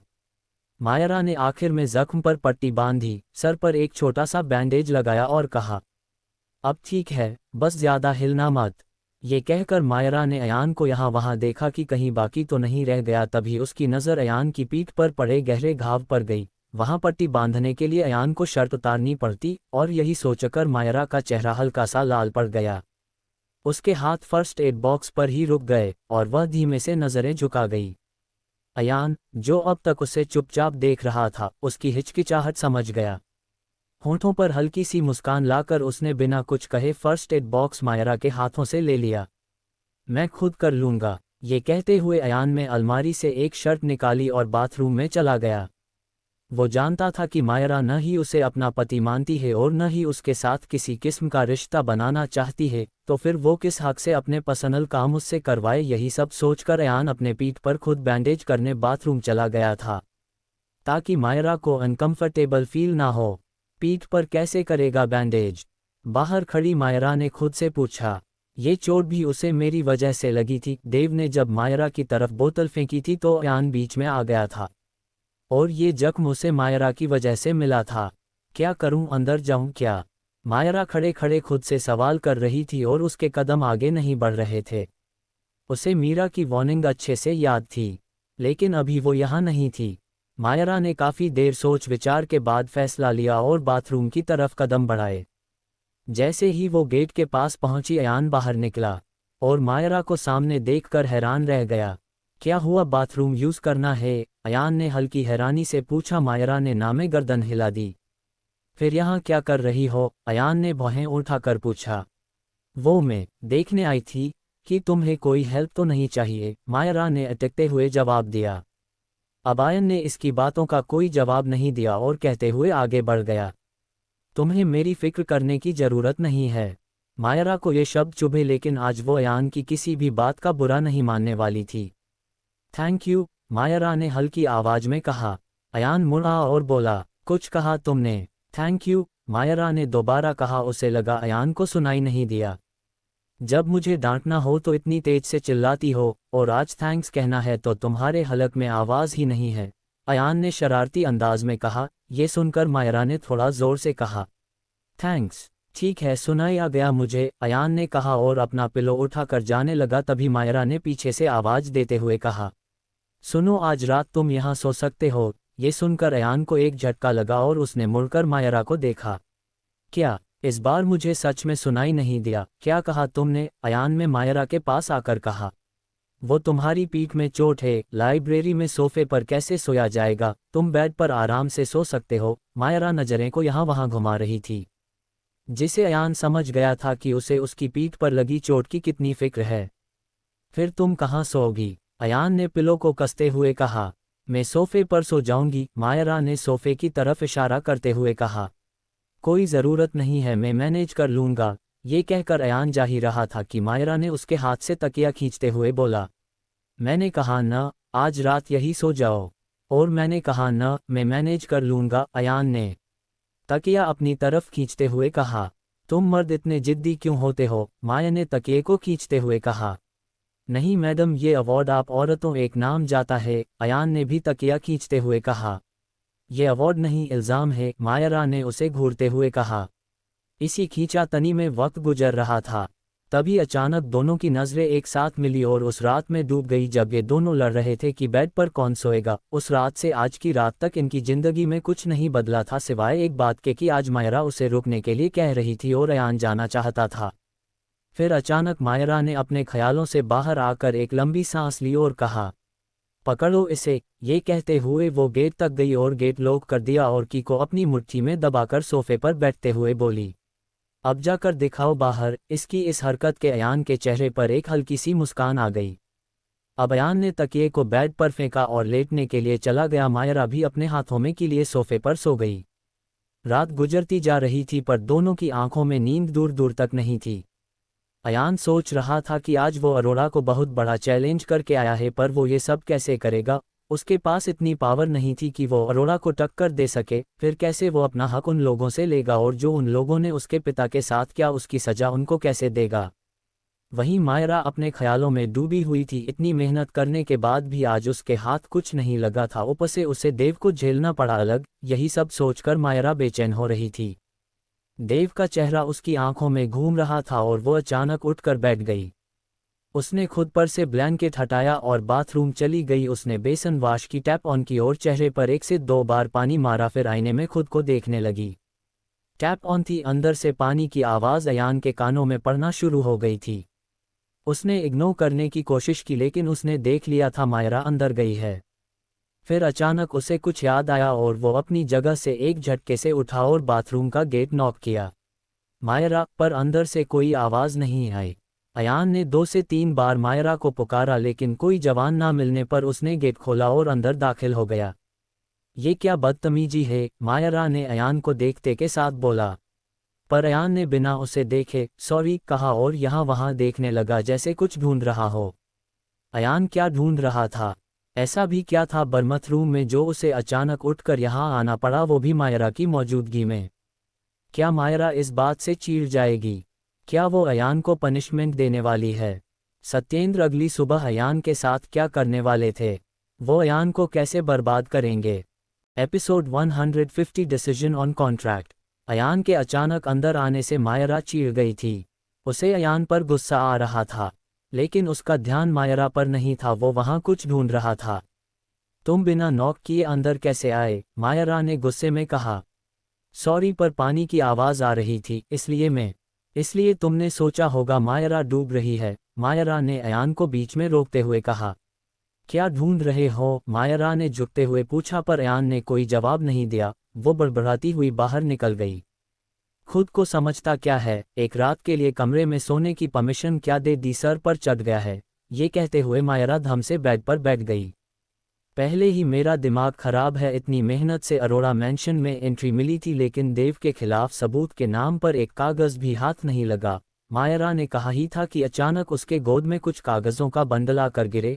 मायरा चौंकी, पर ये अयान ने उसकी झोली में डाले थे और मुस्कुराते हुए उसके सामने खड़ा था। ये क्या है? मायरा में पेपर खोलते हुए कहा। वही जिसे तुम अपनी जान पर खेलकर अरोड़ा मैंशन लेने गई थी, अयान ने मुस्कुराते हुए कहा। जैसे ही मायरा की नज़र पहले पन्ने पर गई, उसकी आंखें चौड़ी हो गईं। वहां देव के गैरकानूनी business deals, black money transfer और कुछ ऐसे कॉन्ट्रैक्ट थे जिनके नीचे देव के साइन साफ झलक रहे थे। फ्लैशबैक। जब अयान ने मायरा को अरोड़ा मैंशन में देखा था तब वो इसका काम समझ गया था। अयान ने मायरा से पहले ही देव के कमरे में जाकर ये पेपर ढूंढने शुरू कर दिए थे, और जैसे ही ये उसे मिले वो सीधा सबकी नज़रों से बचकर मायरा के पास जा रहा था, लेकिन बीच में शेरा को देखकर उसे मजबूरन छत का रास्ता अख्तियार करना पड़ा। और जब वो लौटा तो हालात और माहौल दोनों हो बदल चुके थे।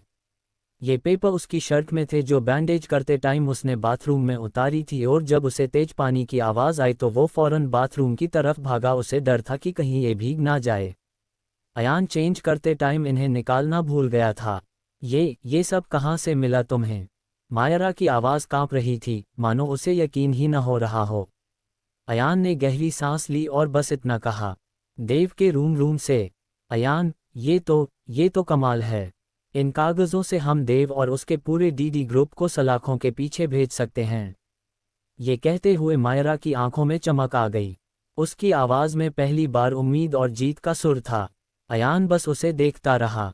उसके चेहरे पर आई वो खुशी, वो हिम्मत, वही असली इनाम था उसके लिए। अयान, तुम नहीं जानते तुमने मेरी कितनी बड़ी हेल्प की है। मैं बता नहीं सकती हूँ मैं कितनी खुश हूँ, मायरा ने अयान के सामने आते हुए कहा। चलो, आज पहली बार तुम मेरी वजह से खुश तो हुई, अयान ने हल्के से मुस्कुराते हुए कहा। पर तुमने इतना बड़ा जोखिम सिर्फ मेरे लिए उठाया, मायरा ने अयान की आंखों में झांकते हुए कहा। नहीं। अयान का जवाब सुनकर मायरा की मुस्कान गायब हो गई। उसने मुंह बनाते हुए पूछा, फिर किसके लिए? क्या है? अपने लिए ये, अयान ने कहा। मतलब? तुमसे ज़्यादा देव और अरोड़ा फैमिली से मैं नफरत करता हूँ। मैं उनको उनके किए की सजा देना चाहता हूँ, बस मैंने इसलिए ये सब किया, अयान ने दर्द भरी आवाज़ में कहा। मैं समझ सकती हूँ, मायरा ने अयान के कंधे पर हाथ रखते हुए कहा। खैर, तुम अब अपने केस की तैयारी करो, उसके बाद मेरे पास भी एक केस है तुम्हारे लिए। ये कहकर अयान ने मायरा को चौंका दिया था। उसने भौहें उठाकर पूछा, कैसा केस? ये मैं तुम्हें अभी नहीं बताऊंगा, अयान ने टालते हुए कहा। तो कब बताओगे? प्लीज़ बताओ ना, कौन सा केस? मायरा ने जिद करते हुए पूछा। नहीं, ये मैं तुम्हें तभी बताऊंगा जब मेरे पास तुम्हें देने के लिए फीस होगी। अयान को बात सुनकर मायरा को थोड़ा बुरा लगा, लेकिन वो अंदर अंदर मुस्कुरा रही था कि उसका पति उसके काम की इज्जत करता है। अयान की पिता की सारी प्रॉपर्टी अरोड़ा ने कब्जा कर ली थी, और सालों पहले उसके पिता को बर्बाद करके उनकी मौत का कारण भी यही लोग थे। अयान इनके खिलाफ केस लड़कर वो सब वापस लेना चाहता था जो उससे छीना गया है। क्या तुम मेरे बारे में ये सोचते हो कि मैं बिना फीस के तुम्हारा काम नहीं करूंगी? मायरा ने डिसपॉइंट होते हुए पूछा। नहीं, ऐसा बिल्कुल नहीं है, पर सेल्फ रिस्पेक्ट नाम की भी तो कोई चीज़ होती है वकील साहिबा, अयान ने मुस्कुराते हुए कहा। वकील साहिबा नाम सुनकर मायरा को अच्छा लगा। खैर छोड़ो ये सब, वाकई तुमने रिवॉर्ड वाला काम किया है, बताओ तुम्हें क्या चाहिए? मायरा ने जोश से कहा। सच में तुम मुझे रिवॉर्ड देना चाहती हो? अयान ने थोड़ा शक करते हुए पूछा, जिस पर मायरा ने हाँ में गर्दन हिला दी। अयान सोच रहा था और मायरा उसके चेहरे को पढ़ने की कोशिश कर रही थी। फिर उसने चेहरे पर एक चौड़ी मुस्कान लाते हुए कहा, वक्त आने पर मांग लूंगा, पर तुम मना नहीं करोगी? प्रोमिस? नहीं करूंगी, मायरा ने मुस्कुराते हुए कहा। अच्छा, अब सो जाओ, मुझे बहुत नींद आ रही है, अयान ने कहा और बेड पर लेट गया। मायरा ने भी लाइट ऑफ की और सोफे पर सिमटकर सो गई। अगली सुबह पूरे घर का सन्नाटा अचानक रोहित की ऊंची आवाज से टूट गया। वो सीढ़ियों से नीचे आ रहा था, माथे पर पसीना, आंखों में घबराहट और आवाज में बेचैनी। बर्बाद हो गया, सब बर्बाद हो गया। उसकी चीख पूरे घर की दीवारों से टकराकर गूंज रही थी। नौकर चाकर घबरा कर इधर उधर देखने लगे। कुछ ने रसोई से झांका तो कुछ ने लॉबी से। अचानक रोहित की चीखती हुई आवाज़ ऊपर तक गूंज गई। मायरा और अयान जो नींद में थे वो भी चौंक कर उठ बैठे। मायरा ने घबरा कर अयान की तरफ देखा और धीमी आवाज़ में कहा, ये नीचे क्या हो रहा है? अयान ने भौहें सिकोड़ लीं, उसके चेहरे पर बेचैनी झलक रही थी। वो तुरंत उठ खड़ा हुआ और बोला, देखते हैं। मायरा घबराए कदमों से अयान के साथ नीचे आई। जैसे ही दोनों सीढ़ियों से उतरे, हॉल का नज़ारा देखकर ठिठक गए। रोहित इधर उधर टहल रहा था, माथे पर पसीना और आंखों में बेबसी साफ झलक रही थी। शांति के साथ मीरा और रमन भी इसकी आवाज़ सुनकर यहाँ पहुँच चुके थे। क्या हुआ है रोहित, अब कुछ बताओगे भी? शांति ने भारी आवाज़ में पूछा। रोहित बेटे आखिर क्यों इतना परेशान हो? रमन ने शांति की बात ने जोड़ते हुए कहा। अरोड़ा कंपनी ने हमारी कंपनी को कॉन्ट्रैक्ट देने से मना कर दिया है। अब वो हमारे साथ कोई डील नहीं करना चाहते। रोहित की बात सुनकर सबसे ज्यादा अयान को धक्का लगा। उसे समझ आ गया था कि उस दिन रोहित कबीर से ही बात कर रहा था। मायरा और अयान की इससे पहले ये नहीं पता था कि राठौड़ और अरोड़ा मैंशन के बीच में कोई डील चल रही है। रोहित काफ़ी दिनों से ये कोशिश कर रहा था कि अरोड़ा जैसी बड़ी कंपनी के साथ काम करने का मौका मिले, और काफ़ी मेहनत करने के बाद आखिर रोहित को एक बड़ा कॉन्ट्रैक्ट मिला था। लेकिन जैसे ही सत्येंद्र को ये पता चला कि अयान राठौड़ मैंशन में जमाई बनकर रह रहा है, उन्होंने फ़ौरन डील खत्म कर दी और साथ ही अयान को जिम्मेदार बताते हुए कहा कि उसने हमारे घर पर आकर गुंडागर्दी दिखाई है। पर वो ऐसा कैसे कर सकते हैं? इस कॉन्ट्रैक्ट पर तो पहले से बात हुई थी, सारी चीज़ें रेडी है। अब और लास्ट टाइम मना करने की कोई तो वजह बताओ होगी उन्होंने, रमन ने परेशान होते हुए पूछा, जिस और रोहित ने अयान को घूरते हुए देखा और चिल्लाते हुए बोला, वजह बताई है न चाचू। ये कहते हुए वो अयान के पास गया। ये है वजह, ये आपका प्यारा दामाद घर जमाए। ये सुनकर सभी को एक जोरदार धक्का लगा। मीरा, शांति, रमन, सबके चेहरे के एक्सप्रेशन बदल गए थे। मायरा सोच में पड़ गई थी कि कहीं कल रात की वजह से तो नहीं उन लोगों ने ये किया है। वहीं अयान जो सत्येंद्र का चाल से वाकिफ तो था, लेकिन अब वो इसमें फंस चुका था और बाहर निकलने का दूर दूर तक कोई और रास्ता उसे नजर नहीं आ रहा था। बताओ सबको क्यों गए थे उनके घर? रोहित ने अयान के करीब आकर कहा, लेकिन उसके पास कोई जवाब नहीं था। और सिर्फ गया नहीं था बल्कि उनके बेटे देव सिंह अरोड़ा पर हाथ उठाकर आया है। गुंडागर्दी की है इसने अरोड़ा मैंशन में जाकर। पर अयान ये सब क्यों करेगा? रमन ने रोहित के बीच में ही बोला, क्योंकि क्रिमिनल्स कभी बदलते नहीं है। इस वाक्य से पूरा घर में एक पल सन्नाटा छा गया। मायरा की सांसें तेज हो गई, आखिर उसका झूठ सबके सामने आ गया। ये क्या कह रहे हो रोहित, साफ साफ कहो, अयान क्रिमिनल? शांति ने रोहित की तरफ देखते हुए कहा, जिस पर वो मायरा की तरफ बढ़ा और उससे पूरी नफरत के साथ देखते हुए बोला, आपकी इस मुंह बोली बेटी ने हम सब की आंखों में धूल झोंका है। ये लकड़ा जिसे ये अपना पति बनाकर लाई है इस घर में, उदयपुर ब्लास्ट कांड का इल्जाम है इसके सर पर। ये सुनकर शांति की आंखें बड़ी हो गई। रमन का मुंह खुला का खुला रह गया, पर मीरा उसे सब पहले से पता था, लेकिन वो बात पर जरा भी यकीन नहीं करती थी। रोहित ने पूरी सच्चाई परिवार वालों के सामने रख दी थी। अब फैसले को घड़ी थी, सभी की नजरें अयान पर थी, वो सब जवाब चाहते थे। लेकिन शांति इस बात की छुपाने के लिए मायरा की जिम्मेदार मान रही थक ने। क्या रोहित सच कह रहा है? शांति ने मायरा का बाजू पकड़कर कहा। उसके पास कोई जवाब नहीं था, पर वो अपनी भीगी पलकों से अपनी मां को देख रही थी और अयान इसे देखकर परेशान हो रहा था। उसे नहीं पता था कि अब क्या करना है। तभी मीरा ने बीच में आकर बोला, मम्मी, इसे पता हो या ना हो मुझे पता है अयान ने कुछ नहीं किया, उसका उदयपुर ब्लास्ट में कोई हाथ नहीं है। मीरा ने इतने कॉन्फिडेंस से कहा कि रोहित की इस ओर शक होने लगा और उसने चिढ़ते हुए पूछा, तुम इतने यकीन से कैसे कह सकती हो?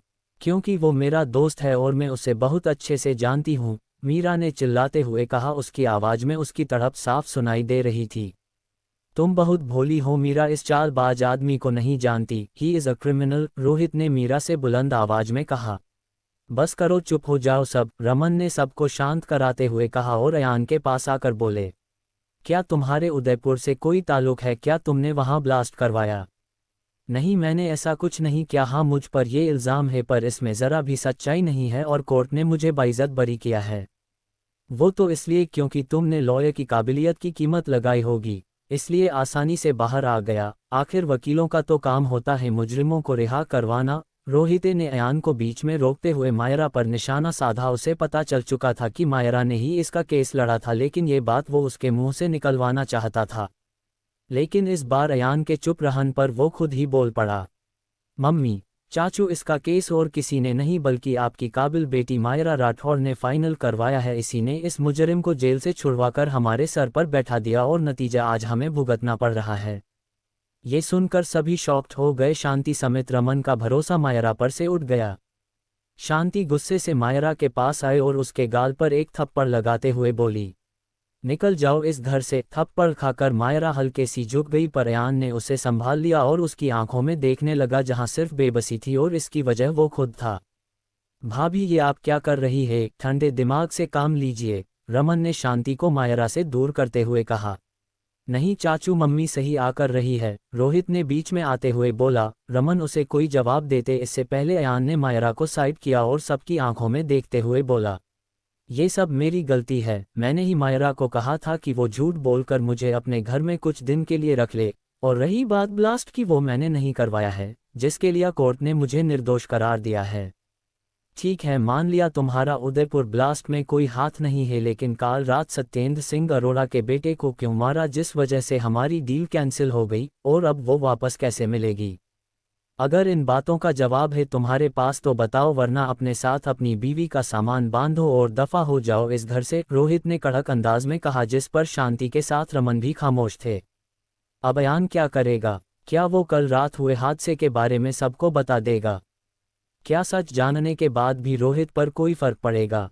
अयान अरोड़ा से कॉन्ट्रैक्ट वापस कैसे लेगा? या वो मायरा के साथ घर छोड़ देगा?